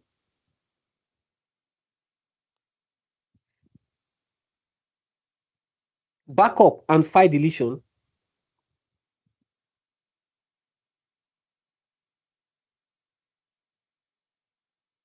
are also type of utility software. Other than disk defragmentation, backup and file deletion identify and describe the specific purpose of two types of other than disk defragmentation, backup and file deletion. I've talked about backup and I've talked about backup, I've talked about disk fragmentation. Identify and describe the specific purpose of the two types of utility softwares. So this is chapter 2.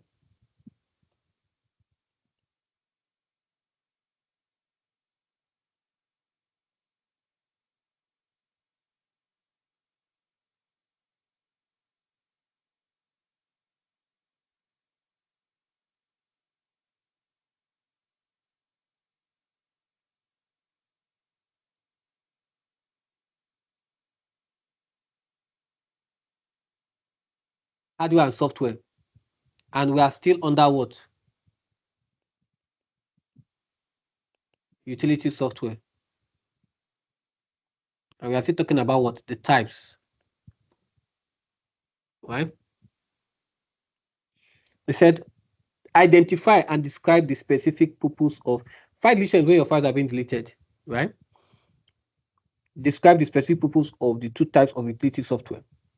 So the first one we're going to talk about is other the specific purpose of two types of utility software. So we have antivirus.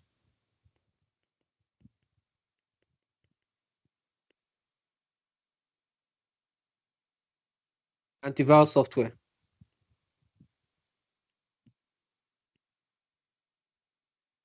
Now, what's the purpose of antivirus software? Said we should describe the specific purpose. What purpose of antivirus or antivirus software? They detect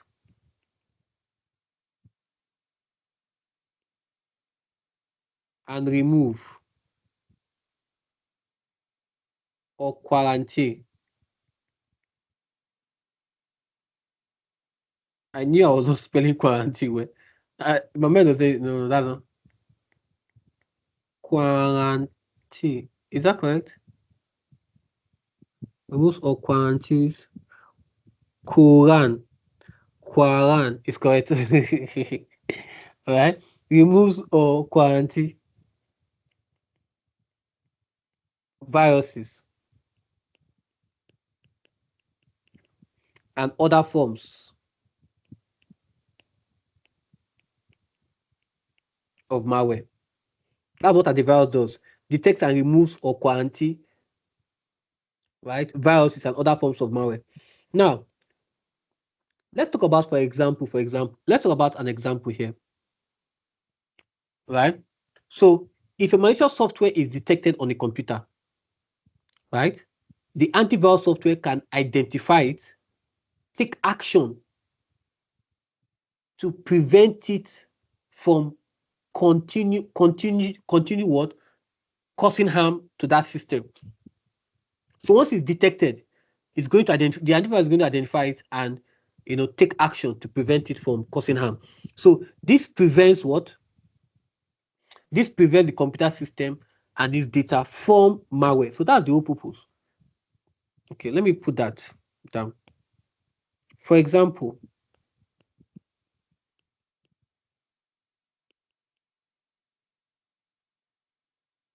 if malicious software is detected on the laptop or computer, whichever one, right? On the computer, the antivirus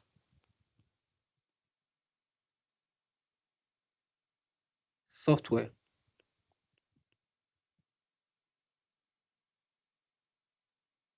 can identify it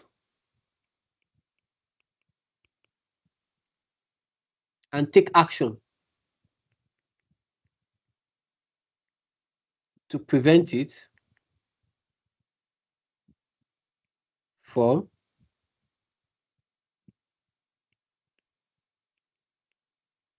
continuing continuing to what? Cause harm. This protects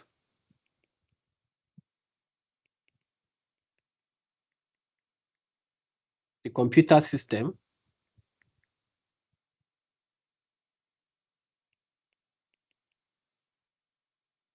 and its data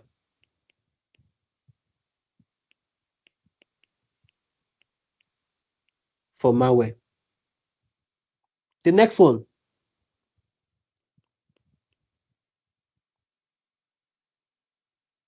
data compression.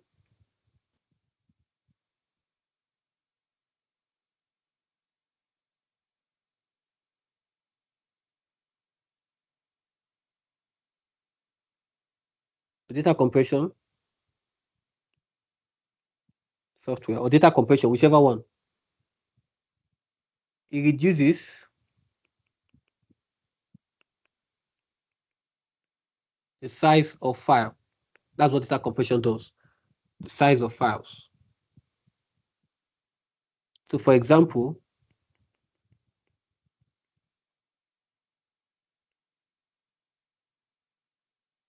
a large file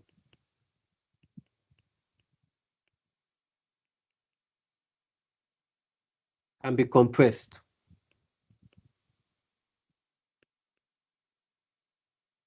into a smaller representation, right? So that's what data compression does. Reduce the size of what? Of files. So a large file can be compared to a smaller what? Representation. So this can reduce the amount of what? Storage space required. It can make it easier, comma, can make it easier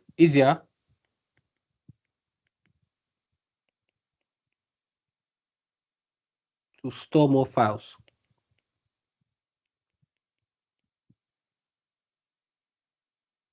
It also reduces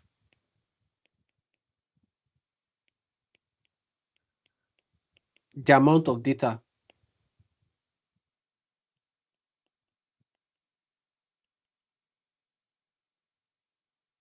that needs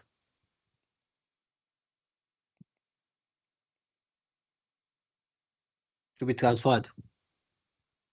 So other ones like file copying, right? A file copy, you're just making a duplicate of that file. You now you can't say file copying is copying, right? You're making a duplicate or another version of that file. So take note of that. For disk formatting, what are you doing? You are just ensuring that you're taking that disk to what? The factory setting of where it was before. Okay.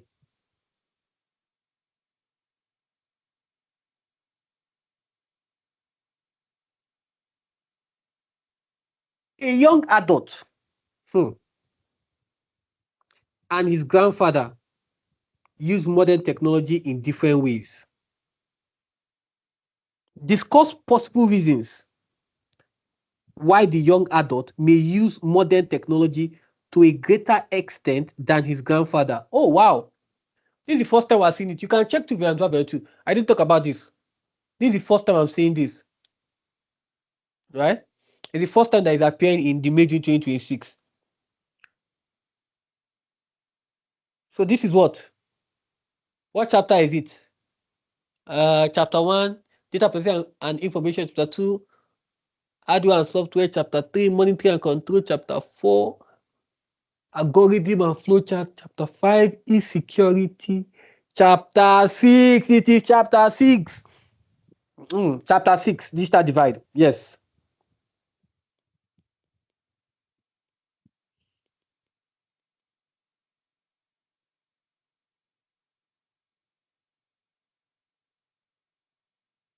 Right? So let's look at this. This isn't the first time. We'll see this in group that is affected by digital divide. We can see this as the effect of the digital divide.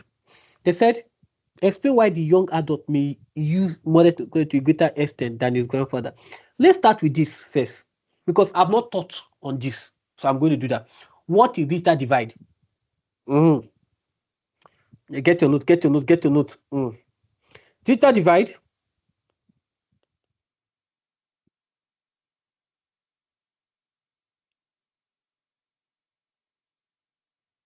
is the gap between people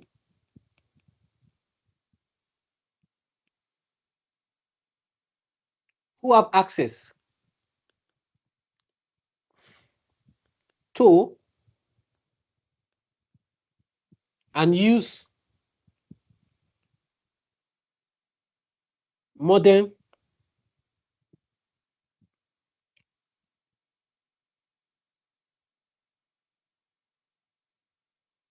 technologies and those who have restricted, who are who have restricted or no access. Yes, that's it. Or no access to it. That's what we mean. Is the gap. Take note of the thing I just said. Is the gap between people. Now there's Gen Z, right? Gen Z. Gen Z, Gen Z, Gen Z, Gen Z, Gen Z. So we that is Gen which one? Gen are we now?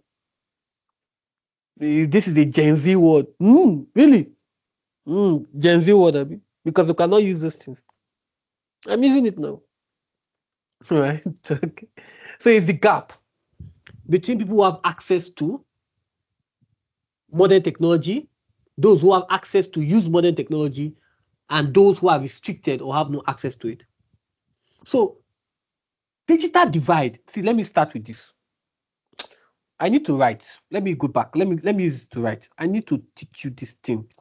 Oh, I will not be at peace. Okay. Digital divide is not only about notes. Digital divide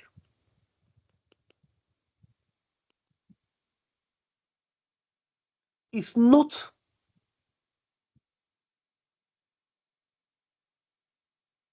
only about whether someone owns a computer. No. Do you know you have a computer? You have an iPad. You don't have an iPad. The divide. No. You don't have an iPhone, Abby. This is the digital divide. No, no, no. You're not using the MacBook. What? You're not using the MacBook? No, stop it. So it's not only about whether someone owns a computer. No. A person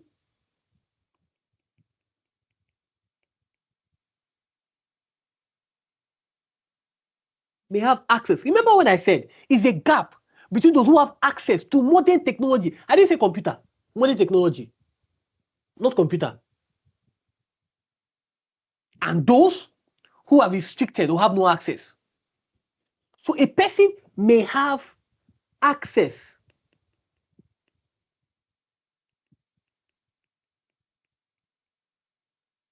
to technology, but still experience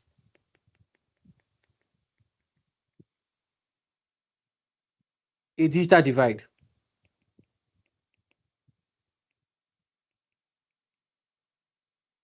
Because they, one, cannot afford suitable technology. Two, lack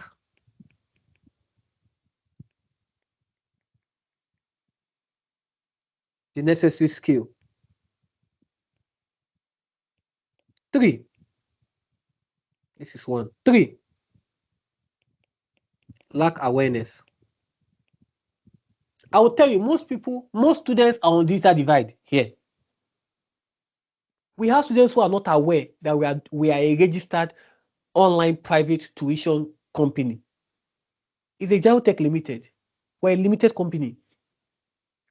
We are registered fully. Many students are not even aware. They lack that awareness.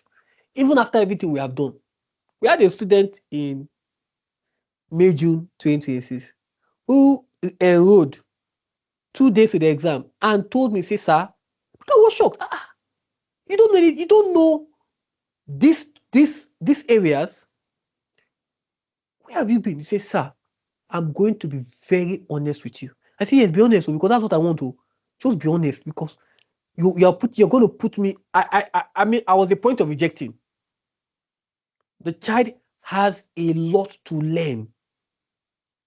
He says, sir, I am just finding out about this tutoring as I'm speaking to you few hours ago. I lie not. I was moved. We had classes back to back. We're not doing do break. Don't put me in that situation. Don't put me in that situation. Right? So they may have access to technology, but still experience a divide because either they cannot afford it, the stable technology, they lack the necessary skill, they lack awareness, they are uncomfortable.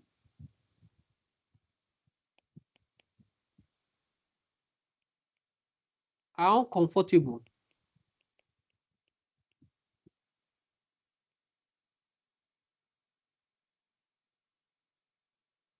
using technology.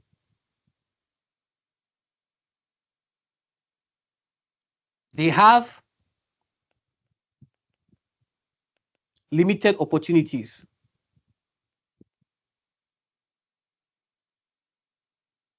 to using it or to use it, whichever one, right?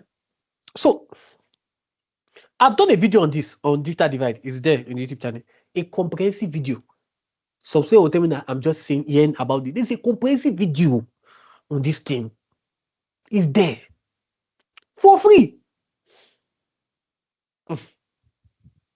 Okay, let's go back. Discuss the possible reasons. What is making grandpa to be a divide with his son, right? Or with his grandchild? You know, kids, they know how to use the devices so fast. They know how to use it so fast. You give them a gadget now, within few hours, they have mastered it. Me that is IT, I will still go through. You get the child, what? So, so there's a divide between this young adult and grandpa. So let's discuss the possible reasons. So let's talk about the first one. The first one that I can think of,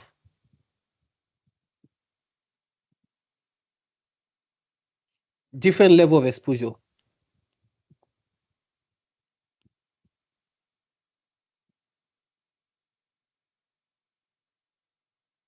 Different level of exposure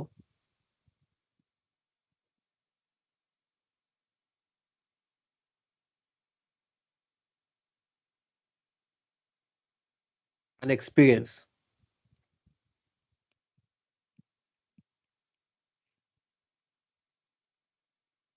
The young adult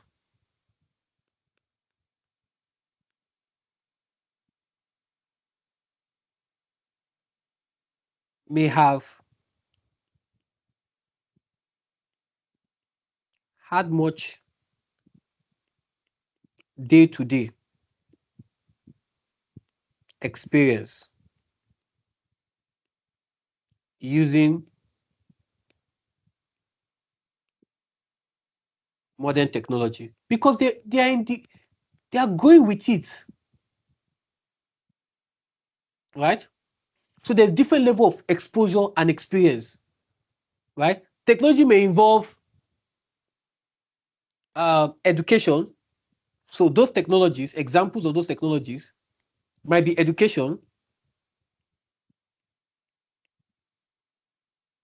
communication,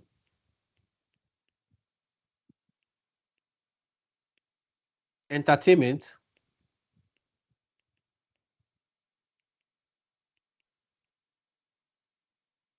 banking, employment, etc. In my time in education, the only thing we use white chalkboard. In my time, it's chalkboard. We used to use chalkboard in education. Now there's even smart board. That smart board says can we snap board connect to internet. In my we did In my time, we didn't have those things. So you can ask your father. We didn't have those things. We didn't have those things. Chalkboard.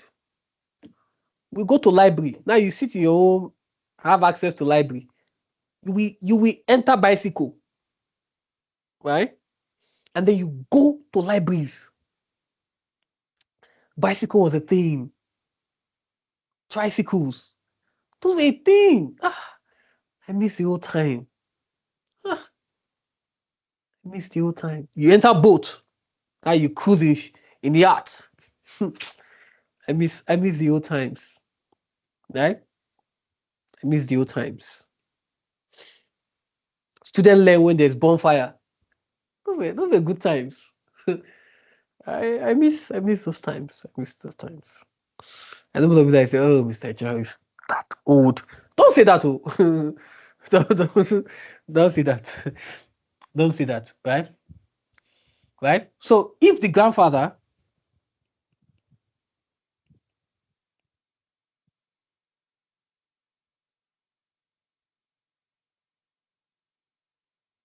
has had fewer opportunities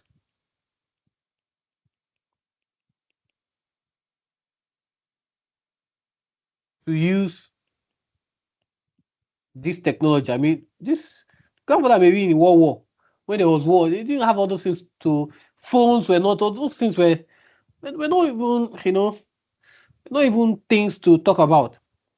You write later, send it to the post office. Now you just call somebody and they get it. You write later, then you write later. Spend time crafting letters to send, and your friend will read it and reply you back. Who does that anymore? Who still write letter? If you're here, tell me you write letter to your friend, send it to the post office. Who does that? Oh, man. This question it brings memories. It's a nice question. It brings memories. So if the grandfather has had fewer opportunities to use these technologies, he may be less familiar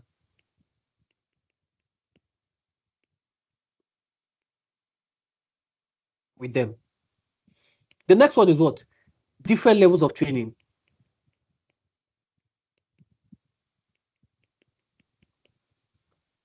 Different levels of training. Let's look at this, right? The young adult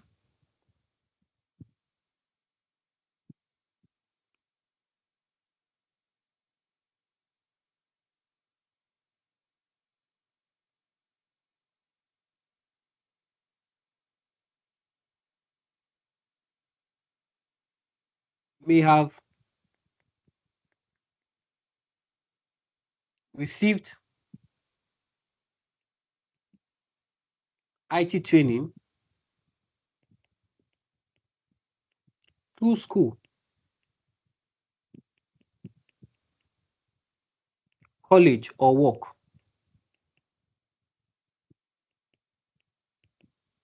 This can make it easier for him to learn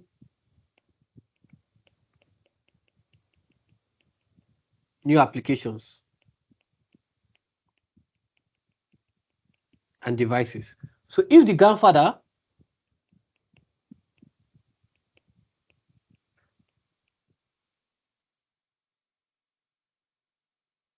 has had less formal IT training, he may need more support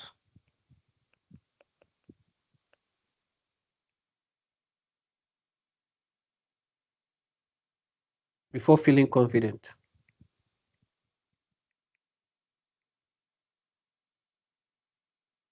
using the same technologies.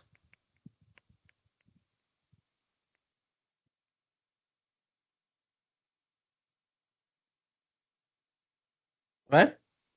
So that's it. Most of you, you know something where you're trying to show your mom or your dad, and your dad is having difficulty getting like, we're not your time, right? I'm privileged because I'm an IT teacher. If I was not an IT teacher, I would have been in trouble. I would have been in trouble, right? So you have to be patient, especially with your grandfathers. They were not in your, they are not in your era. We didn't, you need to understand that they didn't have access to these levels of training that you are having. Most of them growing up, they had to survive being alive first because of the war. They had to survive immigration. They had to survive this. They had no time for training. All they wanted is to get their daily bread, their next meal. The things our grandfathers have done for us and for our fathers and for our mothers, appreciate them. Are you with me? Appreciate them. Appreciate them. Appreciate them. Okay.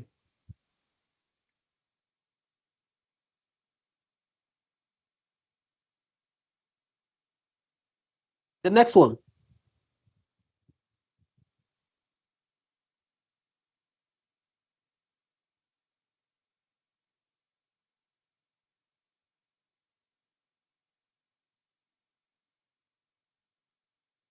different employment requirements.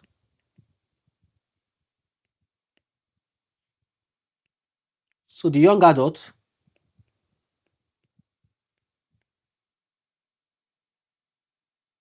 may have a job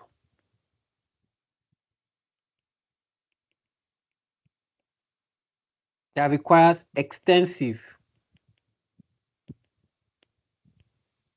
use of IT. Example, he may need computer,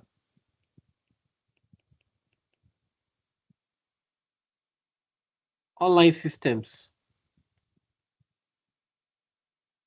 emails, or other digital technologies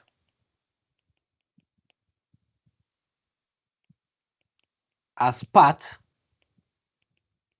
of his daily work. The grandfather occupation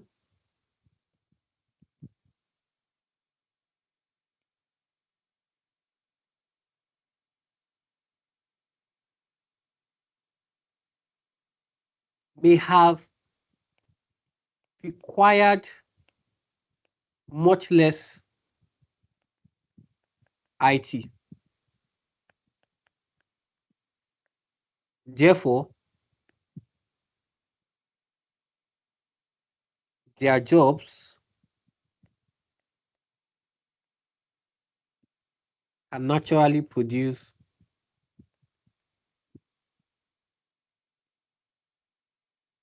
different levels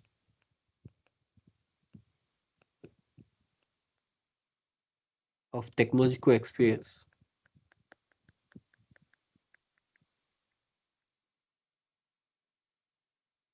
Okay, so that's it. Another one is affordability, right? A young adult may have enough disposable income to purchase a smartphone, computer, broadband, and maybe any other modern devices. If a grandfather has less disposable income, he may be less able to afford newer technologies or associated services. They don't need all these things. It's just a phone. But you know, the Gen Z are more obsessed with newer devices. If I don't have it, mom, if I don't have it, okay. God will help us. God will help us. Okay. Right? So that's very important. Okay. I think I can talk about one more. Different level of confidence or fear. You know, grandfathers may be less comfortable with, so anything that is not, you want to teach them something new, they get scared because they feel that they may not have the brain power or anything. So they might be less comfortable, right?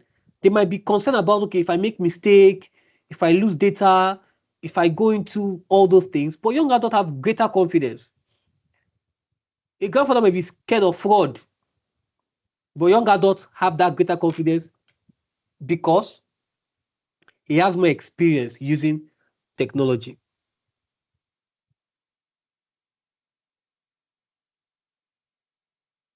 right? So the young adult, overall in what I've said, the young adult may use technology more extensive because of because of a combination of greater exposure, training, affordability, confidence, employment requirement. It would therefore be incorrect to simply conclude, right? The grandfather uses less technology because he's older. Age alone does not explain the difference. No, it doesn't. The important underlying factors are the opportunities, the skills, the circumstances, the confidence, because they are old. Those things that were supposed to be a normal thing, but because of the times and season, right, and reasons, right, those things are becoming a factor. So we're now seeing the opportunity, the skills, the circumstances, the confidence, and reason for using technology. So digital divide, right, is not simply old versus young. It's about difference in access, right? Skills, affordability, experience, awareness, confidence, and need.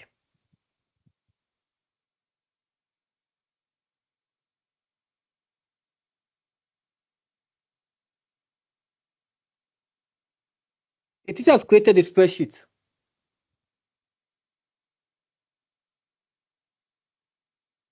to store marks. I've explained what spreadsheet is all about in previous variants in May, June 2026. I think one or two, I talked about it. A teacher has created a spreadsheet to store marks and grades achieved by students. So it has created a spreadsheet to store marks and grades achieved by students in an examination. Part of the spreadsheet is shown. Determine the formatting that has been applied to content of B2. This is B2. Okay, this is B2. B here and 2 here. So this becomes a cell. Okay, so what are the contents? Okay, by the way, this is chapter 8 if you're wondering, chapter 8.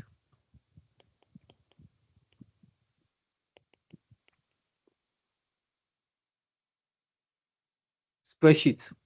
Under this, you look at how we can create a spreadsheet. And then we'll look at formatting.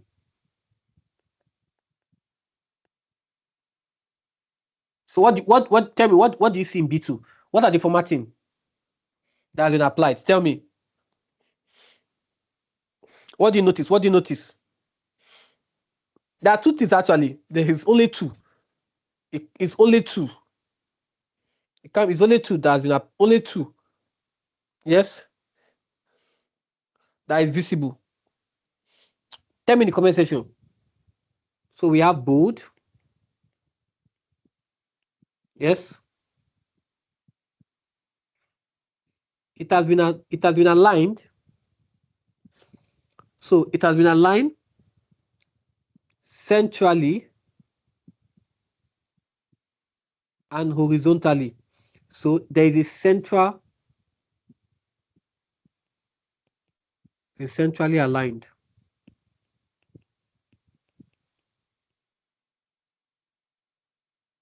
Right? So the border is visible around the spreadsheet, right? So the border, right? We can't talk about border. Why can't we talk about border? So the border visible around the spreadsheet is not part of formatting being requested for the content. Look at what they said. Apply to the content of cell B2. Content of cell B2. So you can't talk about that. They centrally aligned, both horizontally and vertically. Okay.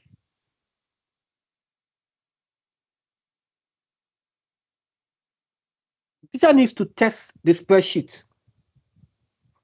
When testing a spreadsheet, it is important to use the appropriate test data. Describe one defining characteristics for each of normal test data, extreme and abnormal test data. Okay, so this is chapter 8.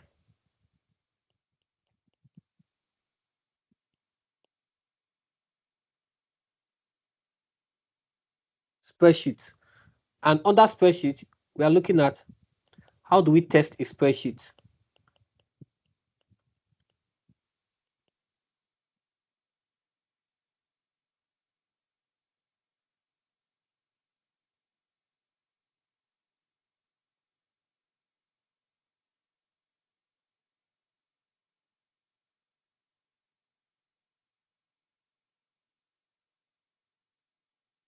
So describe one defining characteristics. So let's start with each of them. What's a normal test data first? A normal test data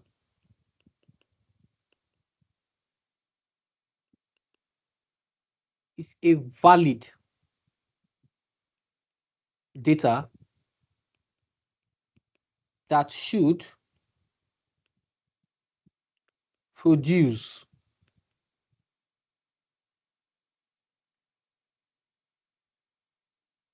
the expected results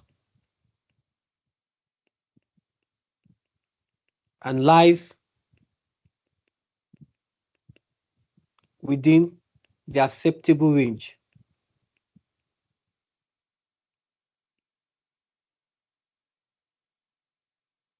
So let's go back and check. Look at the marks. So which one is the acceptable range?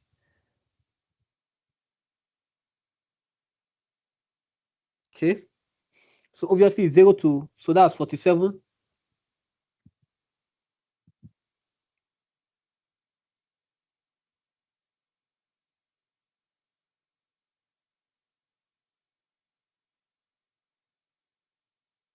Okay, look at it. Sorry. This is the minimum for grade A. This is the minimum. This is the maximum, right? Minimum mark. This is the grade boundary. Let's use this to explain. So 44 to 50. The normal delta will be what? 47, even 45, 45, 46, 47, 48. They are normal. Even 49 is normal. So I'll just pick 47. So for the spreadsheet,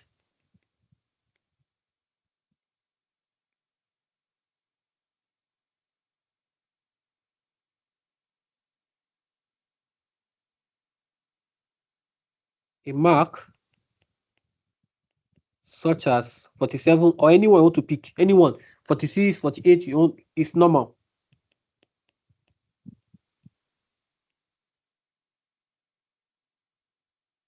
because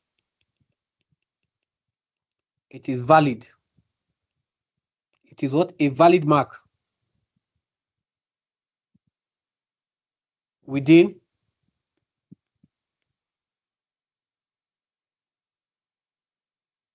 the grade A range. You can pick anyone and use B, C. You can pick anyone and make your point. It must not be, you can pick anyone and just pick grade A. Everybody likes A now, right? All right, so extreme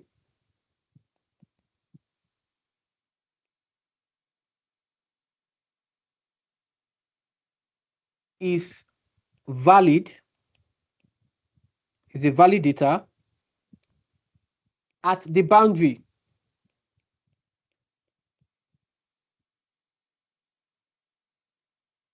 or limit of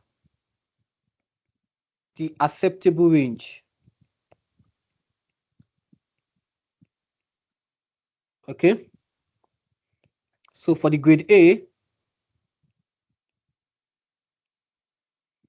right, the extreme, so divide it at the boundary, right, and it has only two end values, which is the first and the last. So the extreme value will be what? You can pick anyone, whether it's 44 or 50, right? Could be 44. So look at it. Anyone, either this one or this one, you pick. So you can pick 44 or 50, your choice. Abnormal.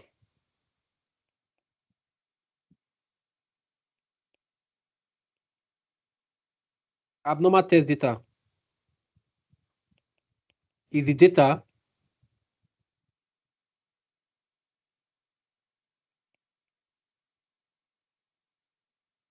that falls outside the what? Acceptable range or is otherwise invalid, and she produce an error. So for grade A, for the grade A, what are we using? What will be the abnormal? 51 now, because 42 is 44 to 50, Abi. So grade A, the abnormal or negative. The abnormal value uh, is 51, right? Which is abnormal when testing that 44 to 50. Also, non-numeric data could also be abnormal for a mark field.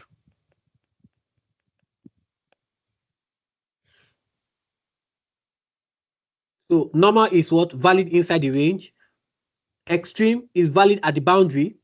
Abnormal is outside the range. Okay. Are you learning?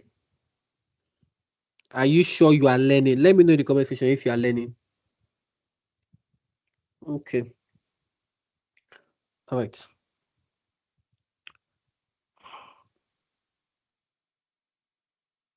Okay.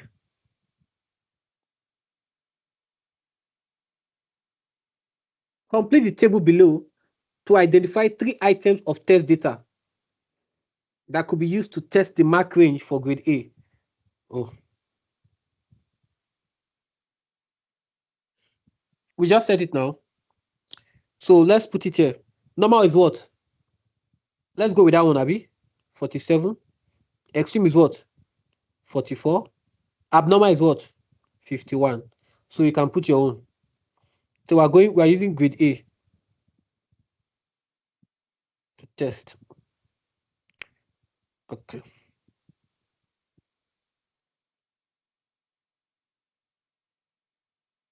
Okay, look at this.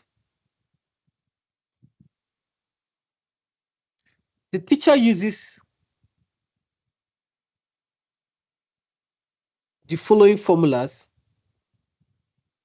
in cell G3 to show the grades.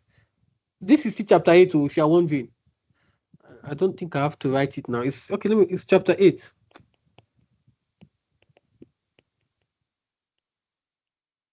Because it's still continuation. Spreadsheet.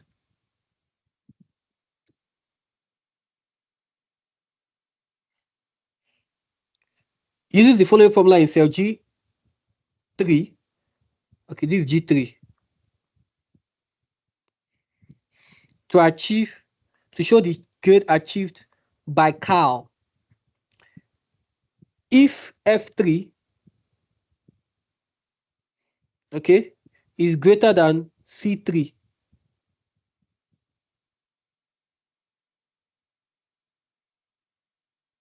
check score.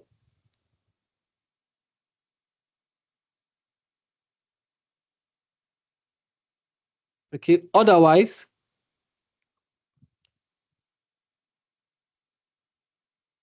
if F3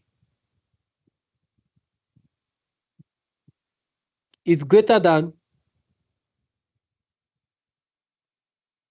okay, sorry, I understand. If F3 is greater than C3, no, this is C5, sorry. If F3 is greater, okay, I understand. Oh, okay, yeah. So if it's greater than the maximum mark, so if F3, then I'm going to, if the score here, let's say for example, they gave Kai has 48. Let's do that. Kai has 48. So if this 48 is greater than 50, then they should see check score. Check score because there's a problem there. Otherwise, if F3, this F3 is greater than B3, okay? If it's greater than B3, the child got what? An A3, okay? If F3 is greater than B4,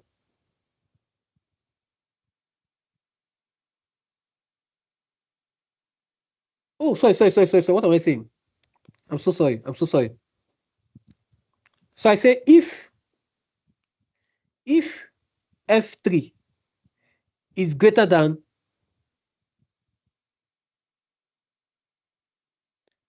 C3, yes, check score, we have done that. Then if F3, this F3 here is greater than B3, then what you have here is A3, which is A. So the grade is what? A. Now, if F3 is greater than B4, then the child has gotten what? A4, which is what? AB. Do we see that? So this is A, this is B. Then if F3, this F3 is greater than B5,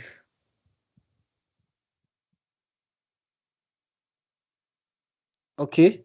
So we have what? A5. So the child has gotten a C. Otherwise, the child has gotten, otherwise, the child has gotten a U. Go home. Go home. Go home. Okay. So we now understand how it works, right? Let's do that. We now understand how it works. Okay. So let's look at what they're saying.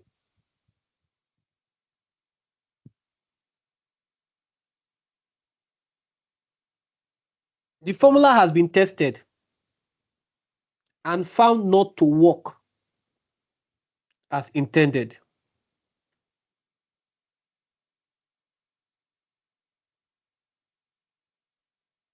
Explain why this formula does not work. Now look at this. What do you notice here?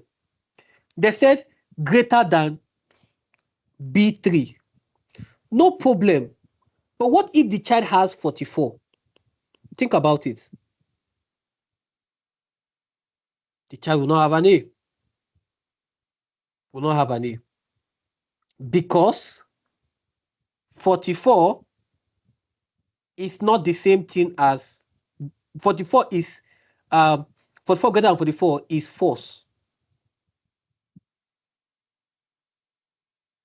Okay. So the formula first choice,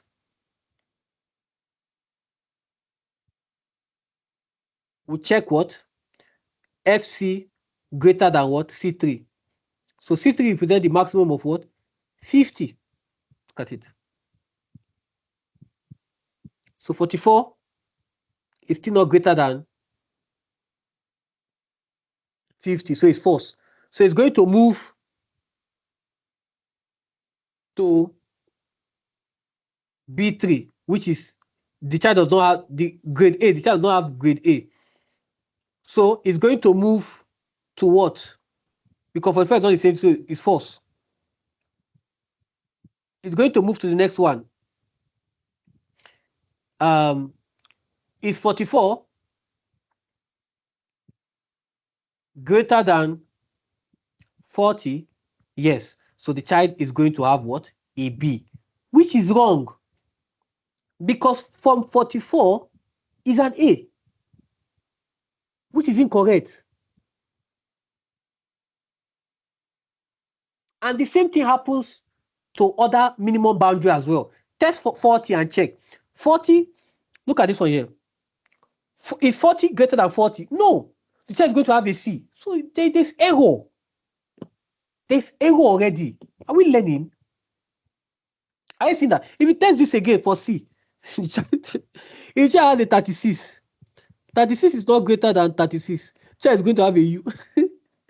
The parents will call you. The parents is going to call you. You, how? Parents will call you. You rest. You're going to rest it. You rest it. What my child? What my child are you? What my child are you? You're going to write statement because the formula did not work as intended. Okay, right? Are we having a good time? Right? You're gonna have a good time with me, obviously. So the formula consistently gives the grade below to students whose marks are exactly at the lower boundary.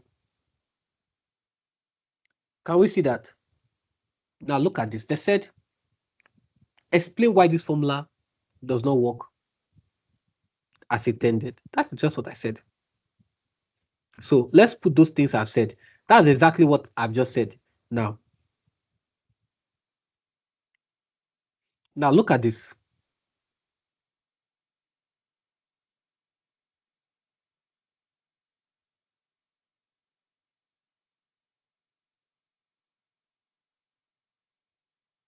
Let's start with that one. Let's start with the first one. So if F3 is greater than B3, we have A3, right? Because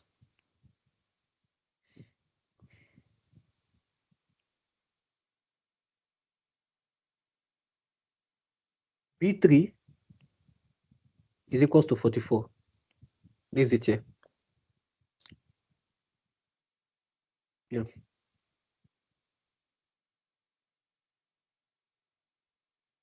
So the formula is asking,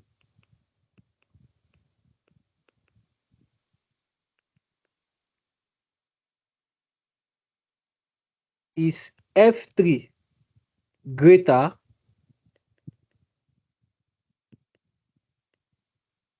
than 44? Remember when something is greater, right? It accepts, that means it accepts 45, 46, 47, 48, 49, 50 as A.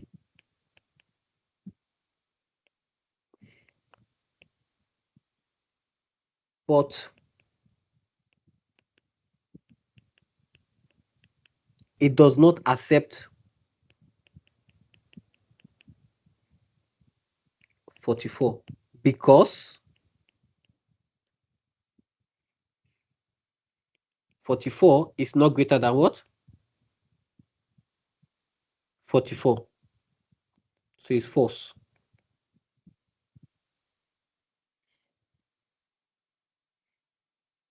So what happens?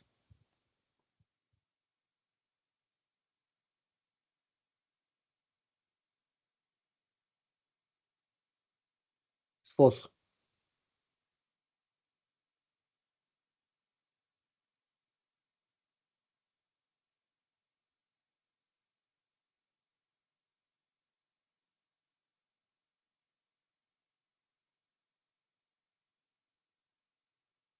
So let's do that.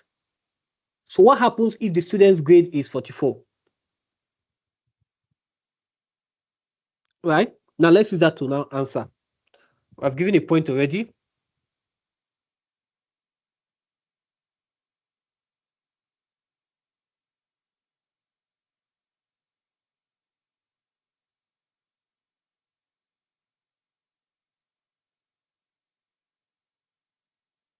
So suppose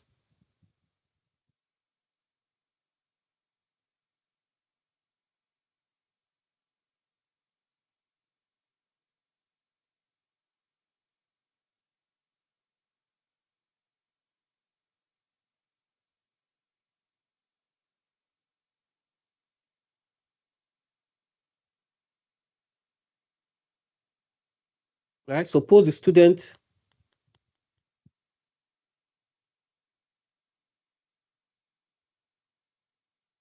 mark is 44.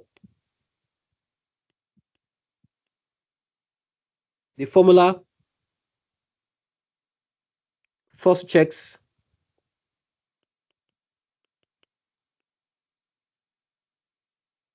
F3 greater than C3.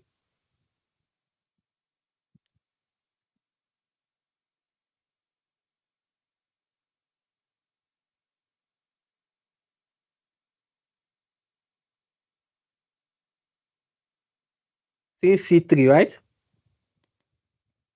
Since C3 is the maximum mark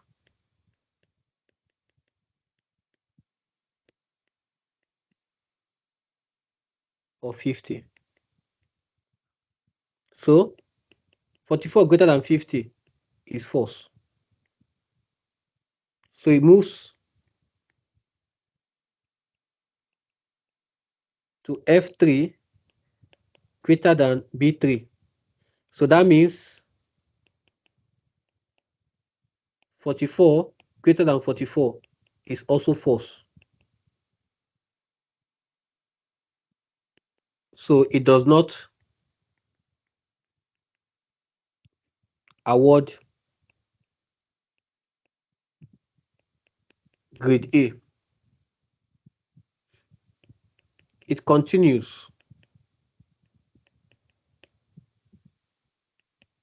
to F3 greater than what? B4. And this B4 is what? 40.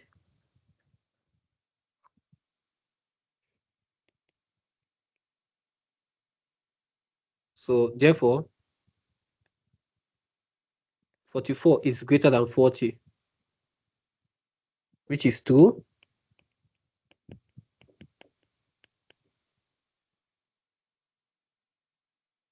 So the formula awards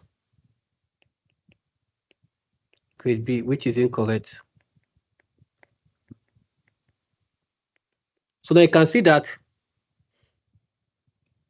the formula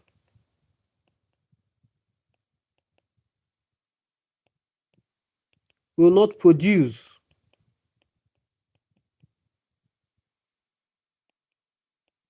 the correct grade for all scores.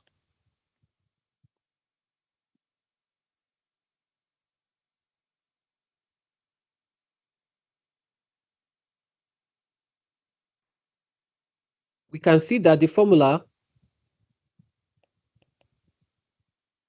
only uses an inequality symbol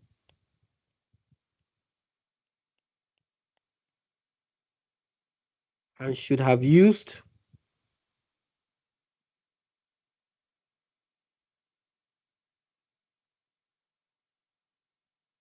should have used an inequality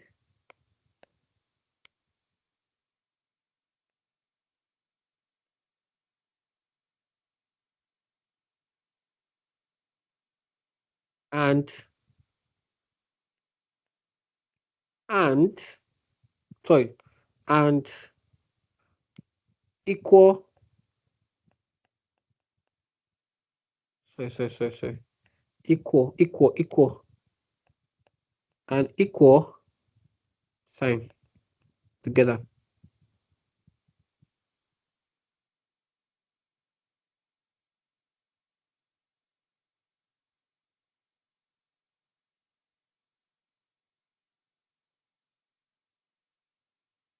So that's that. So you can test it for other ones. You can test it for other ones and see.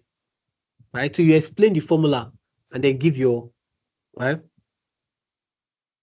So this is one way to improve it.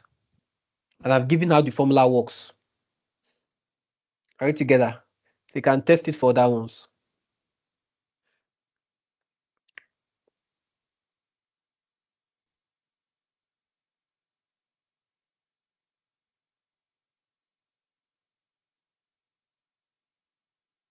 A student planning a relational database, define the term relational database. I've explained flat file database and relational database in the I think variant 1 or variant 2 of that video. So go and check it out. So I don't have to explain it extensively here. So this is chapter 9. Wait, chapter 9 is modeling, sorry, chapter 10.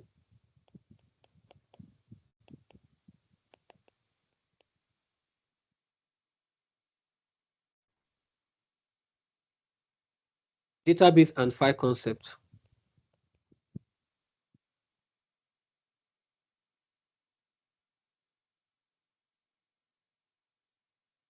So a student is planning a relational database. You see this under database types. Under database basics. And then database types. I'm tired. Not I'm getting tired. I'm tired already. Oh my goodness. I'm tired already. I mean, if you check, I want you to check. There's no YouTube channel there's no teacher on YouTube or anywhere that will do a video for more than 3 hours. Go and check and tell me in Cambridge and Excel. None. Because it's painful, it's stressful, sit down for it's not easy. It's not easy at all. I'm tired. Mashallah, I'm tired. It says explain a relational database. Define the term relational database. Okay. A relational database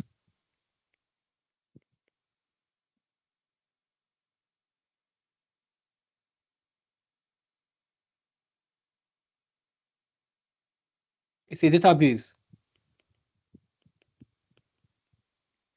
that stores data in more than one linked table. Can you see? It's very important for this word linked,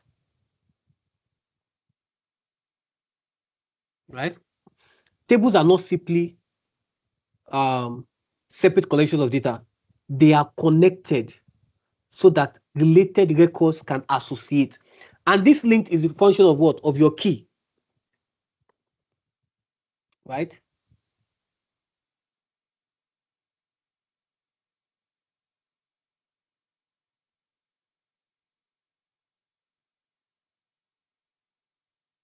It's the function of your key.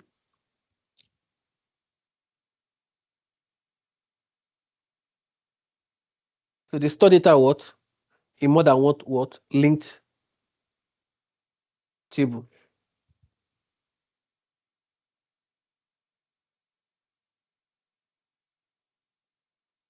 So take note. can just put this for you. Note the table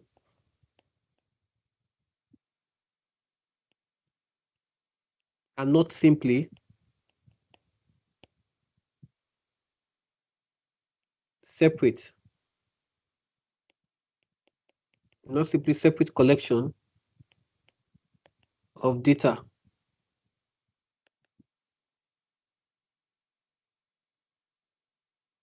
They are connected so that related records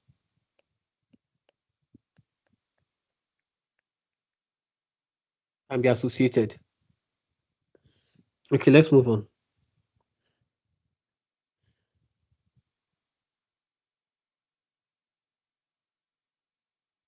The relational database could include both primary key and compound key.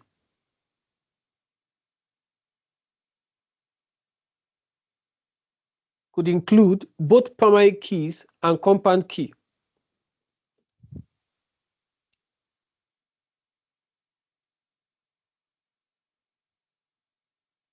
That's chapter 10.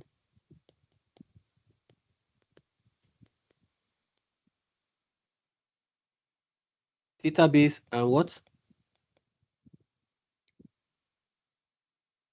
File concepts.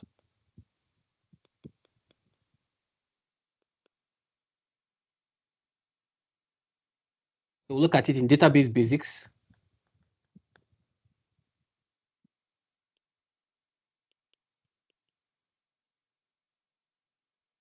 Key fields. So we have database and file concept, and you see it under database basics, and then you see it in key fields.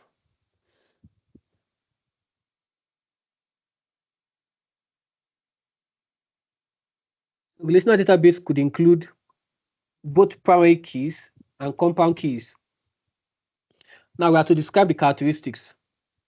Now let's talk about the characteristics of a primary key in a relational database. Relational database is like relationship database, so take note. All right, so one characteristics, let's talk about it.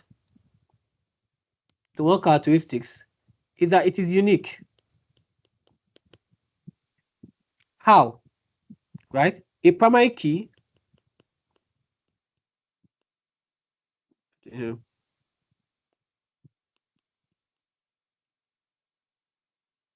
must contain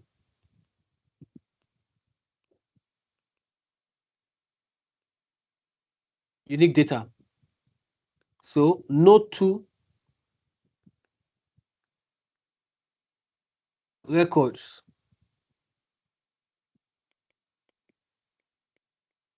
in the same table should have what? Should have the same primary key value. Are we learning? So if student ID, for example, in the second variant, we'll talk about those student ID, right? So if those student ID now is the primary key, right? So that simply means that each student ID identifies a different record,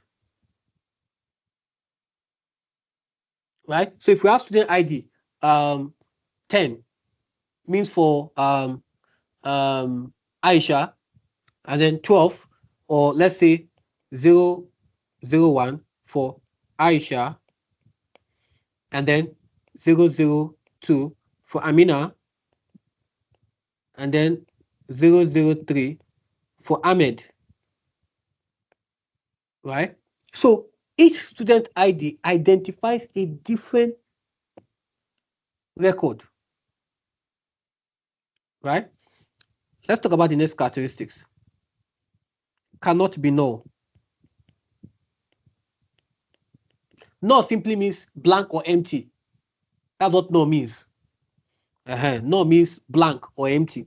Cannot be null. So a primary key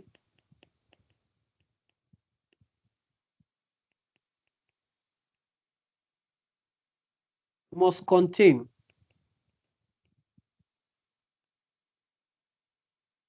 a value. It cannot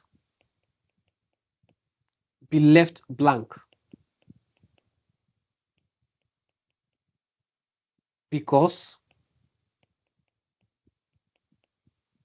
the purpose of the key is to identify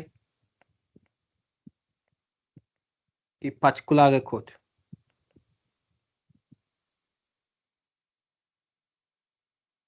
Can you see that? So it cannot be left blank because the purpose of primary key is to identify a record. So if a student record has no student ID, the database would not have a unique identifier for that record. Do you understand? I think I should put it down.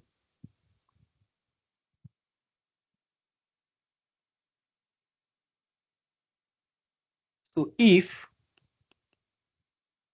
a student ID, I'm just using this as an example. Let me use different color. It's just to explain. So if a student record had no student ID,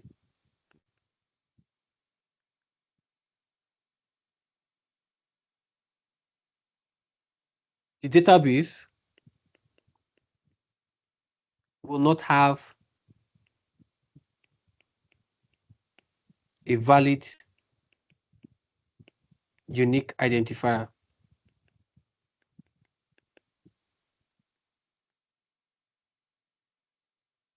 for that record.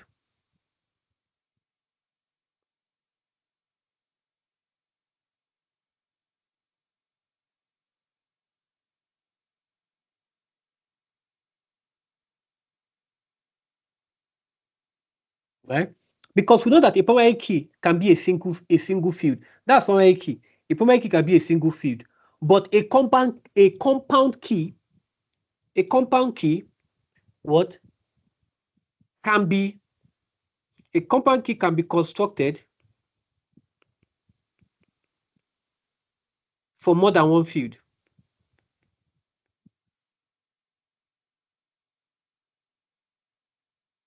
So while a primary key is a single field, a compound key can be constructed for more than one what field. Are we learning? Okay. Okay, so let's move on.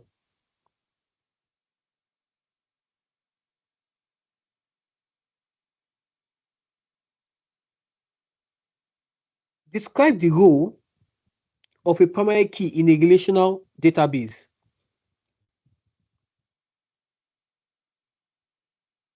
So this is T chapter 10.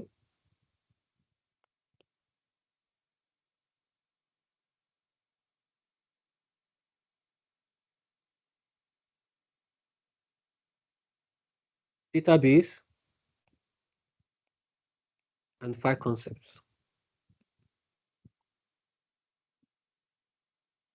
Describe the role of a primary key. Right? So the primary key uniquely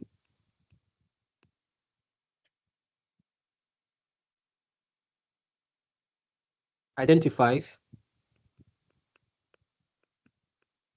each record in a table.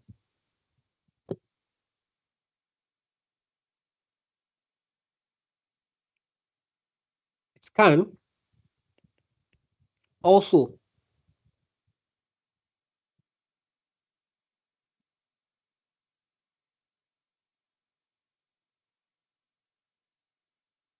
it can also be used to form links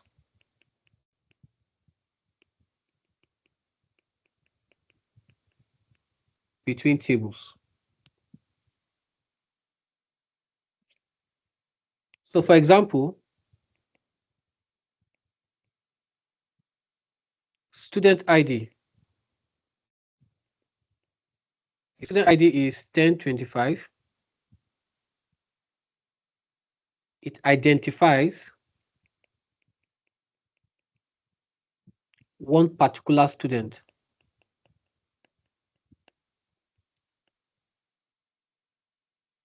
If the name of the student is, let's say, named, maybe Aisha. Yeah. So this for what? Identifying a record and used to form links between tables.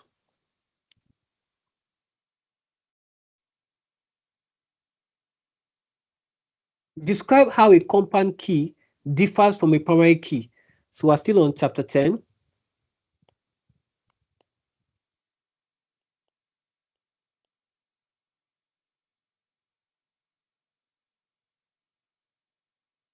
Database and file concept.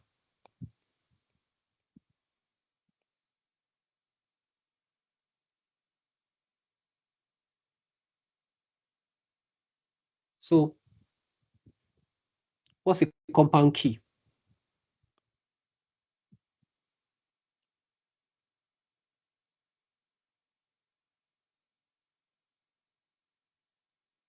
How does it differ from a primary key? Now, a primary key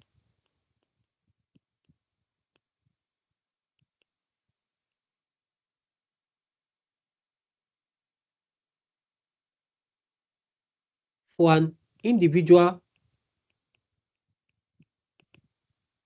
record is based on one field, whereas a compound key, like I've talked, like I said in the previous those in that previous question, a compound key uses two or more fields together to produce a unique identifier.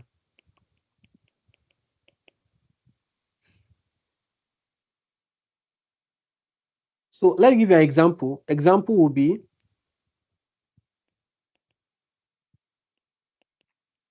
a single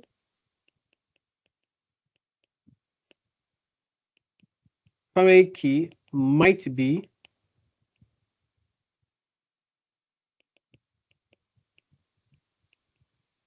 student ID,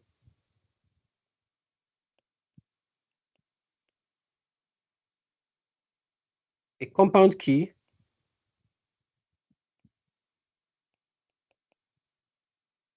might use student ID plus subject code.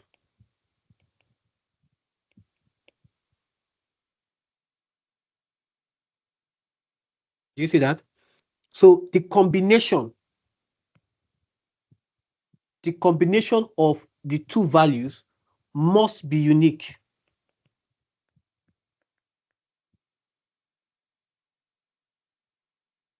Right? So the compound key is using several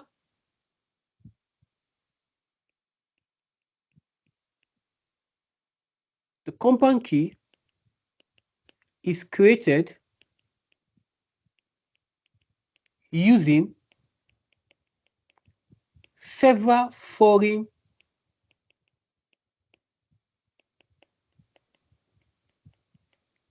key fields that together create what? Unique data.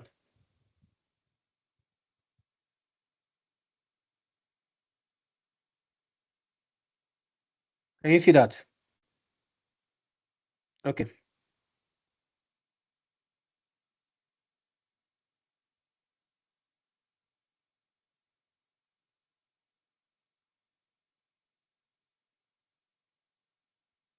A lot and you're like, okay, do you have a private tuition? Don't you have? Do you have?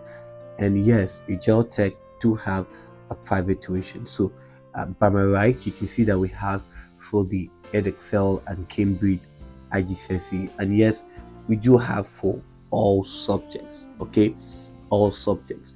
Okay, the popular ones that's always been in demand is mathematics, English language as a second language. Okay, we have physics, we have biology, we have chemistry, and we have um, you know the flagship, which is ICT, just here and there. We also have business studies. So if you're interested for a private tuition, um, I think all you have to do is send an email to the sales team at ajirotech@gmail.com, and they would reply to you, talk about your time zone, talk about, and the fee is really quite affordable. Really, it's really quite affordable. It's when you look at it across other tutoring service, I think this is the one that's quite affordable, and you get the very best of service. We also have for the E levels as well, um, and also for the EdExcel. So we have for the Cambridge E levels and EdExcel E levels. Okay, and we have also across the subject mathematics, which is usually the hot cake when it comes to E level, mathematics and chemistry, and then biology. These are usually one of the ones we have in demand always, all the time. Even physics, for E level. So all you have to do, if you're watching this right now and you are interested for um, a private tuition, then you can do yourself a solid, okay, and send an email to the sales team at agile@gmail.com, and they'll reply to you. The database the student is planning needs to be normalized. So we're still on chapter 10. Chapter 10 was heavily assessed here.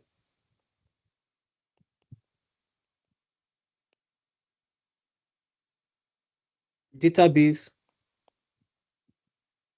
and file concepts. Describe the condition that must be met for the database to be in the first normal form. Let's start with this. What is normalization? It needs to be normalized. What's normalization? Okay. Let me use it to write, please.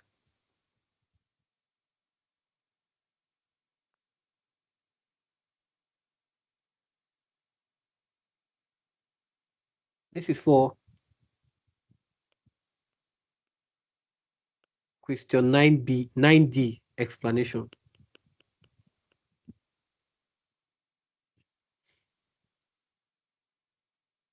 Normalization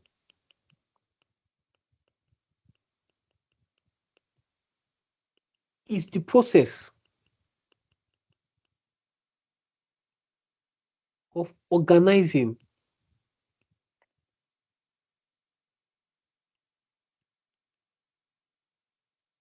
a relational database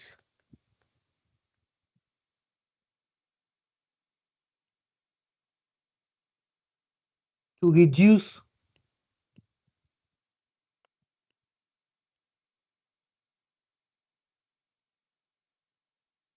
unnecessary what?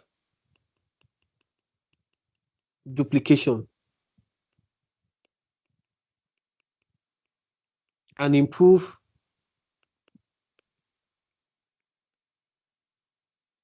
the consistency and structure of the data. That's my vision.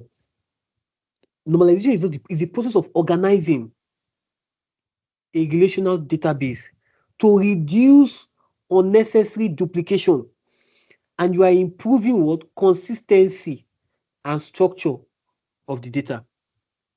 So normalization can reduce redundant data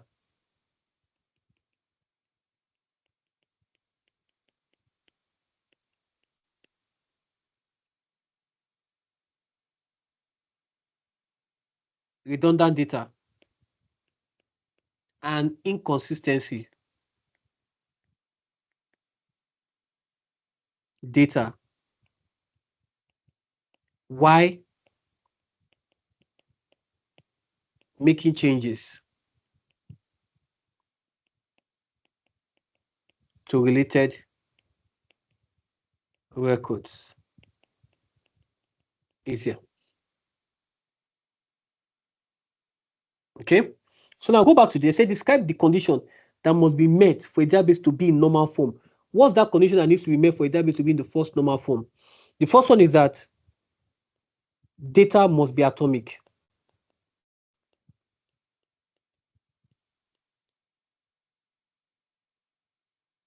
So each field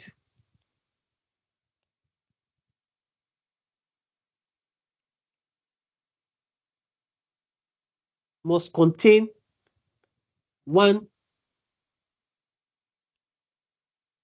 indivisible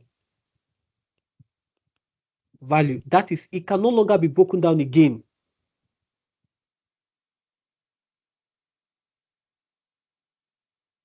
So, for example, of data that is not properly atomic, you could have example that is not atomic.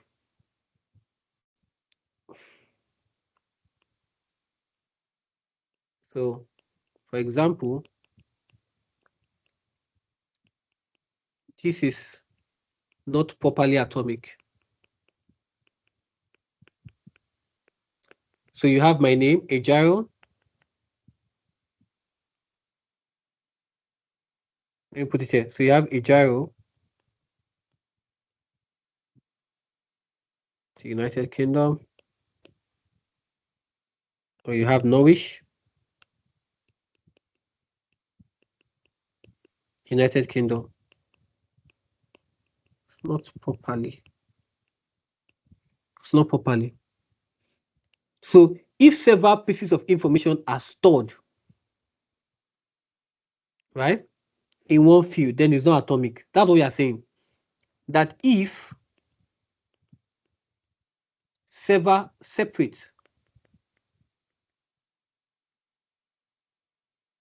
pieces of information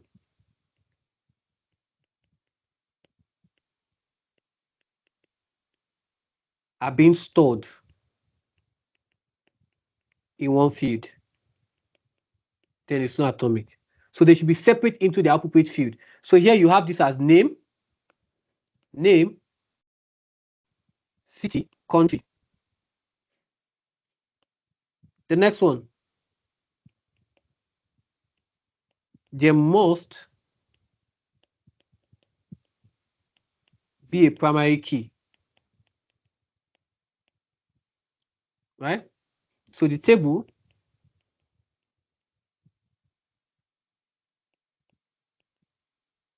must have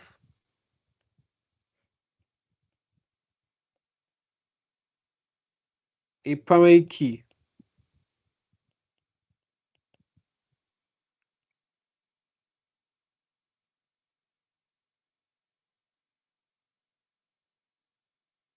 that uniquely identify each record.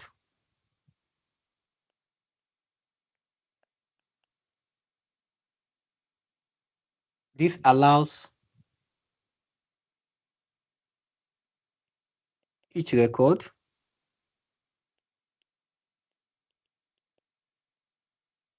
to be distinguished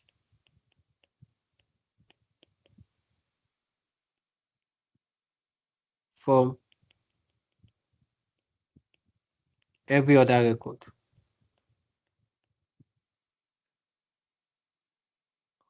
So it must have a primary key that uniquely identify each record. So it allows each record to what? To be separate from every other record. The next one.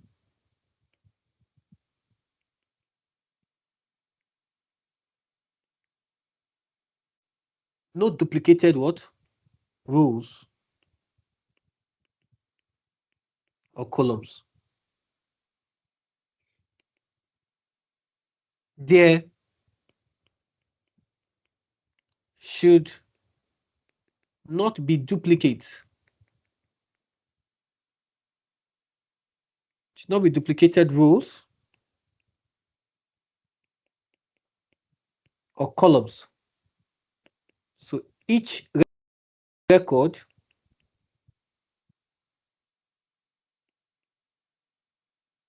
should represent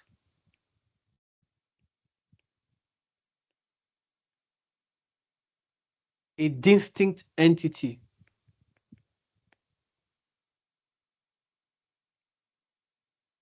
rather than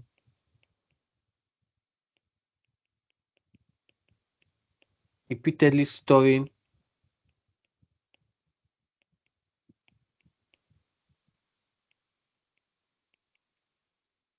the same record.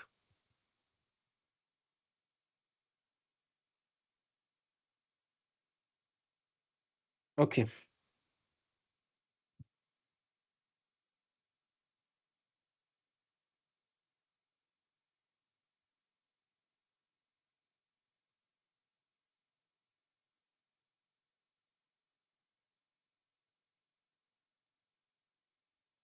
I given enough?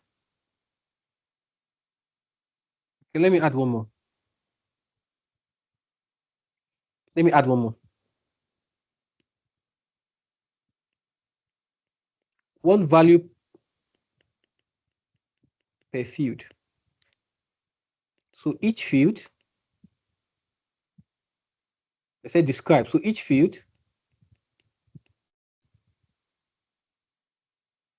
in each record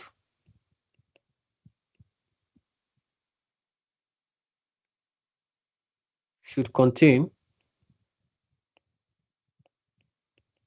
only one value. For example,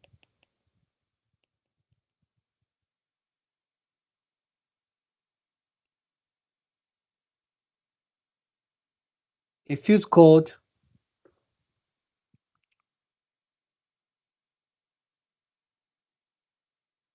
telephone, right, should not contain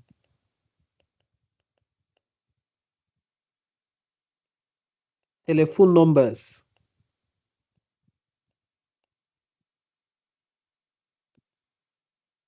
in one cell. Instead,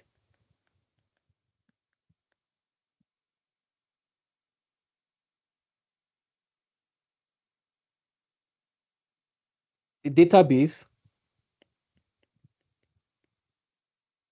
should be structured appropriately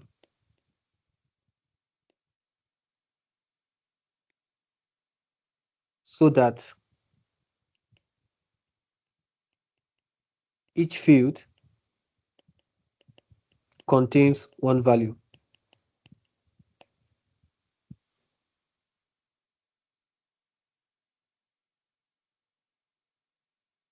Okay. Describe 4 benefits of normalizing the relational database. Wow, this is really assessed. So this is chapter 10.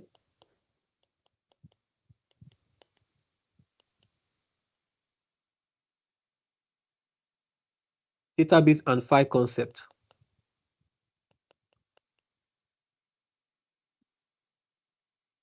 And we are still on what? Normalizing data.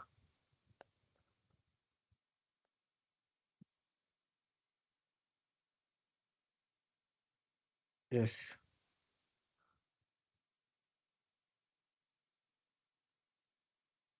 This is normalizing data.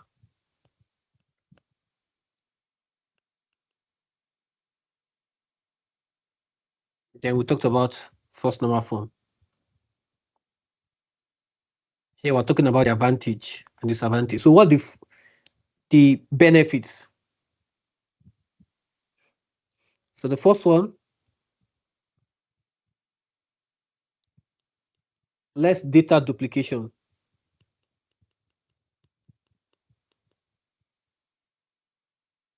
Right? So normalization reduces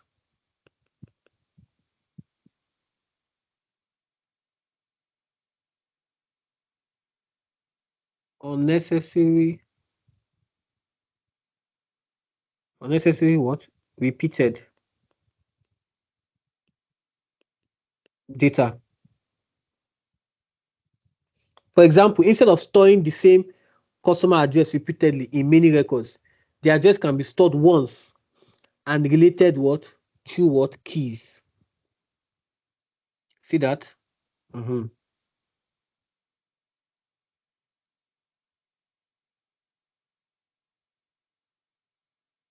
The next one,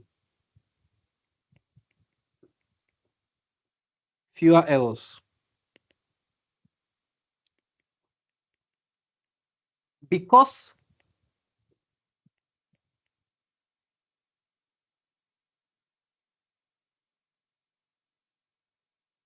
the same information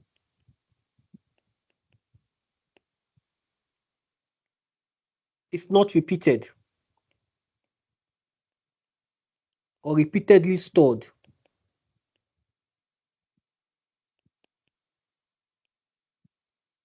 there are fewer errors or fewer opportunities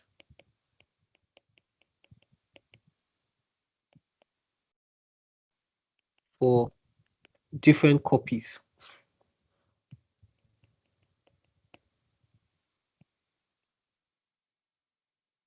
of the same information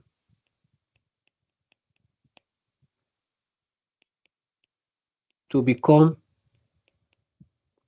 inconsistent. So, for example, if a customer address appears 10 times and only 9 copies are updated, the database contains what? Conflicting information because the repeated information is only stored once, right? So there are fewer opportunities for different copies of the same to become inconsistent. Another one, less storage space.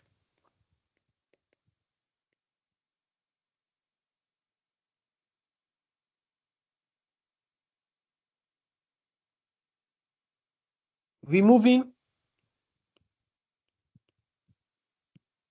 redundant data means that the database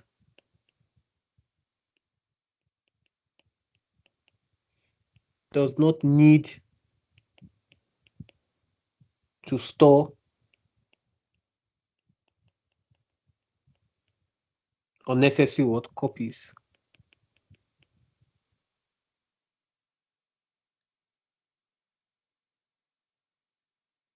So removing that redundant data means that the database does not need to store unnecessary copies. Therefore, the resulting database can have a smaller file size and require less storage.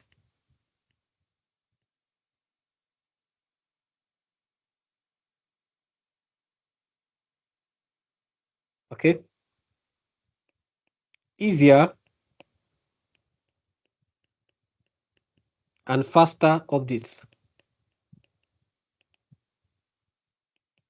If information needs to be changed, this is why normalization is good. To be changed, there is less duplicated information to modify. So changes can also be automatically reflected in related records where appropriate.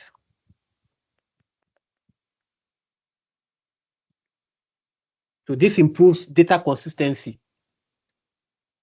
and reduces the possibility of leaving an old copy unchanged.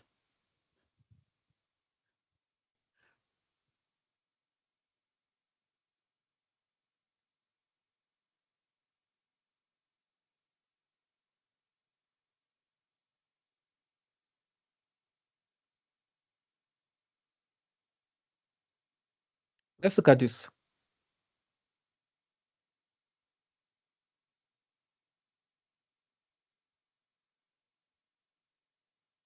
An expert system is used to help identify different types of flowers.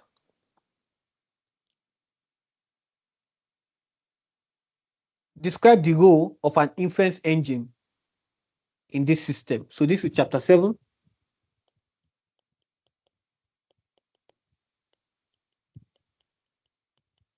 Expert systems. Then under it, you see definition of expert system and then chaining, right?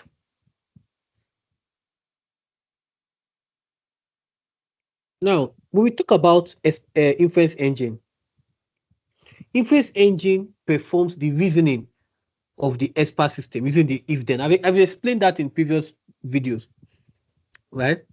So it performs the reasoning. That's what it does.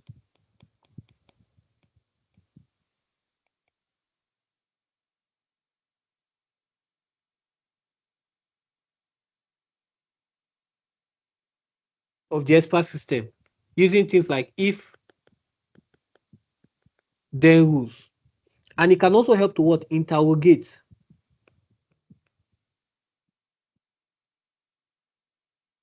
the database of facts.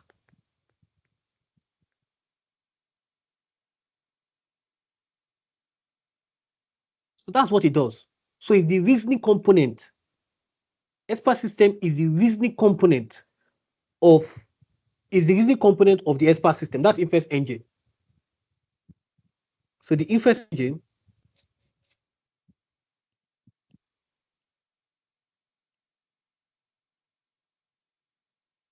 is the reasoning component of an expert system. It takes information supplied by the user. It checks, it interrogates the knowledge base, and it applies the rules base, the if then, and it's going to process them to reach a possible what conclusion. That's the way it works. That is how it works, right? So the inference engine here, it takes what?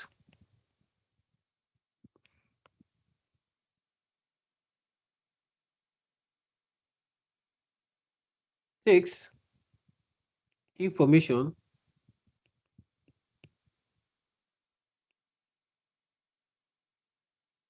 applied by the user. It interrogates knowledge base, facts in knowledge base, and it applies the if then, so rules in the rule base. And then it also processes, finally, it processes them to reach a possible conclusion.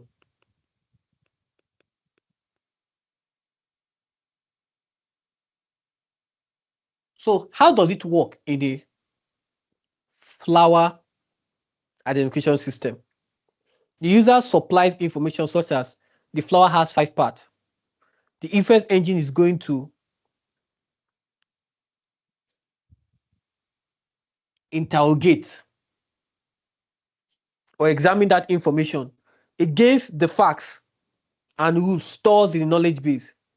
It may then supply rules such as If a flower has a particular characteristics, then it belongs to this what?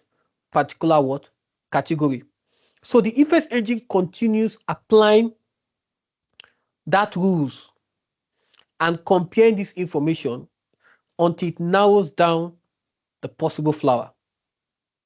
Right? So it uses that if then statement, it interrogates database of facts and matches user input with stored facts and processes what? Rules to reach possible solutions. So let's look at this. Describe the rule with everything I've said. Uses if then or forward or backward chaining to reason with the supplied data. Compares the data with the facts.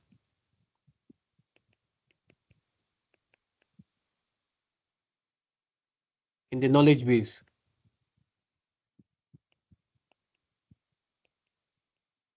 to identify possible what? Flowers. So knowledge base is simply knowledge base is simply what the system knows.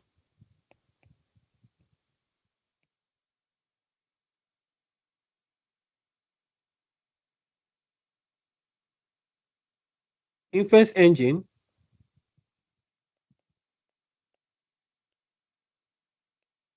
is how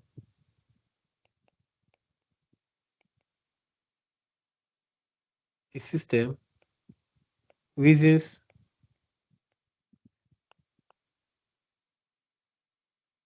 with what it knows.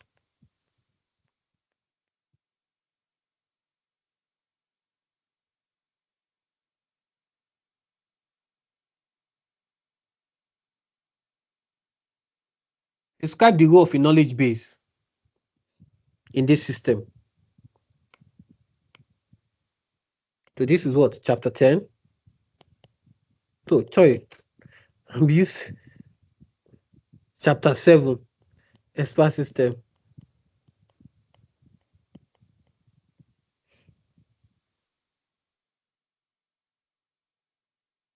Okay. So what is knowledge base? So a knowledge base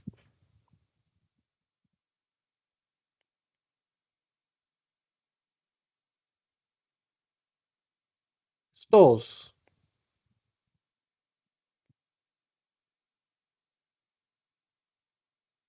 the knowledge that the expert system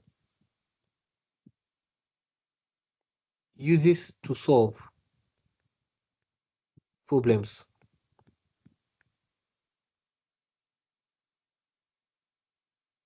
Okay. So it consists of what? It consists of the database of facts and what? Rule base. That's what knowledge base consists. So it stores the knowledge that the expert system uses to solve the problem.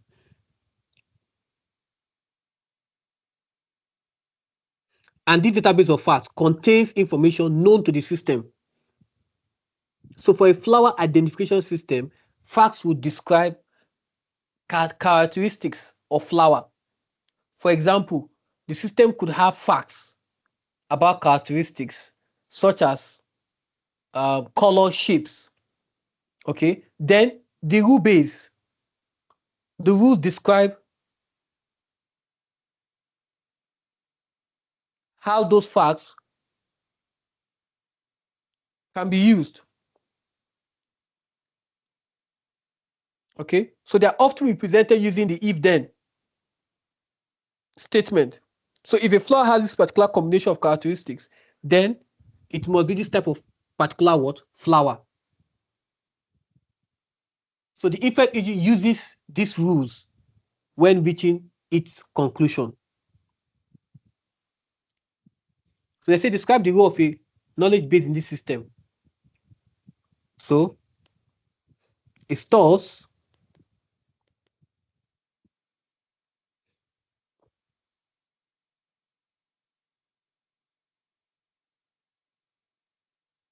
the facts about flowers, about the flower.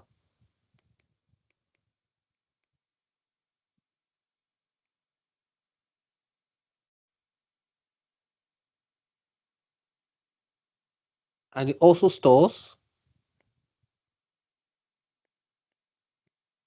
the rule base, the rules used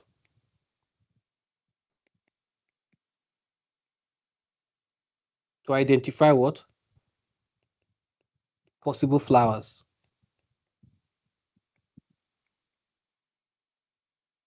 from those facts.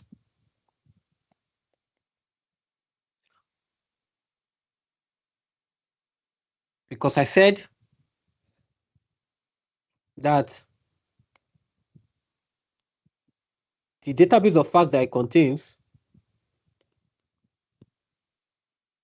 right, contains information known to the system,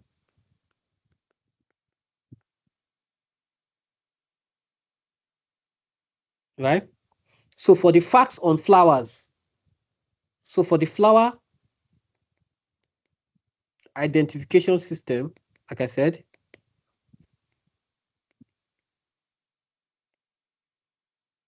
facts could describe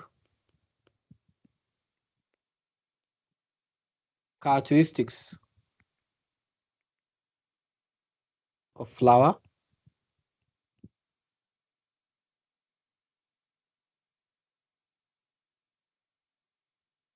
the system could have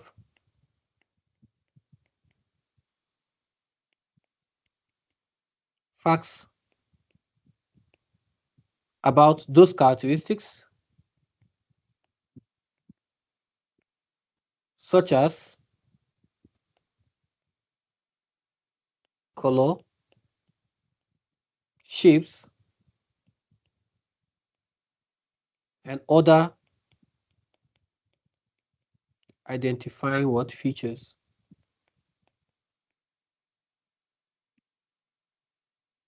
For the rule base,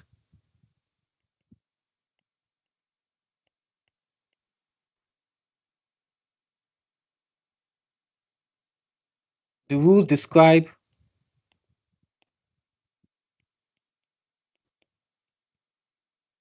how those facts can be used. So they are often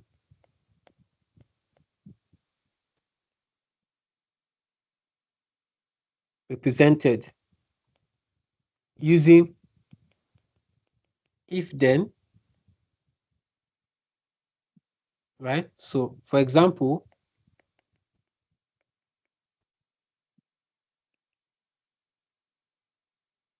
if a flower has a particular combination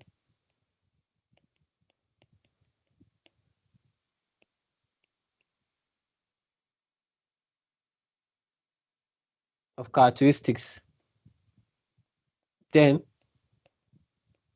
it may be a particular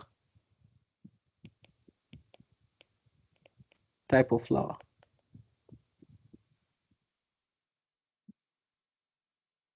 And this inference engine uses these rules. And the inference engine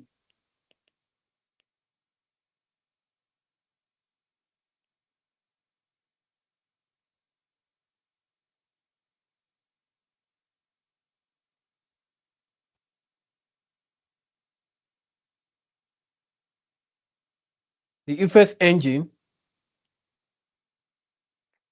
the inference engine uses these rules when reaching its conclusion. Okay, so this has brought us to the end of May, June 2026. We have done the variant 1 of paper 1, we have done the variant 2 of paper 1, and now we have concluded with the variant 3 of paper 1. So thank you very much for watching. Thank you very much for learning. Please let me know in the comment section what areas have you learned, what new information have you gotten, and if you have not subscribed to our YouTube channel, please do that. Subscribe to our YouTube channel and join our Discord community. Very important. Join our Discord community, and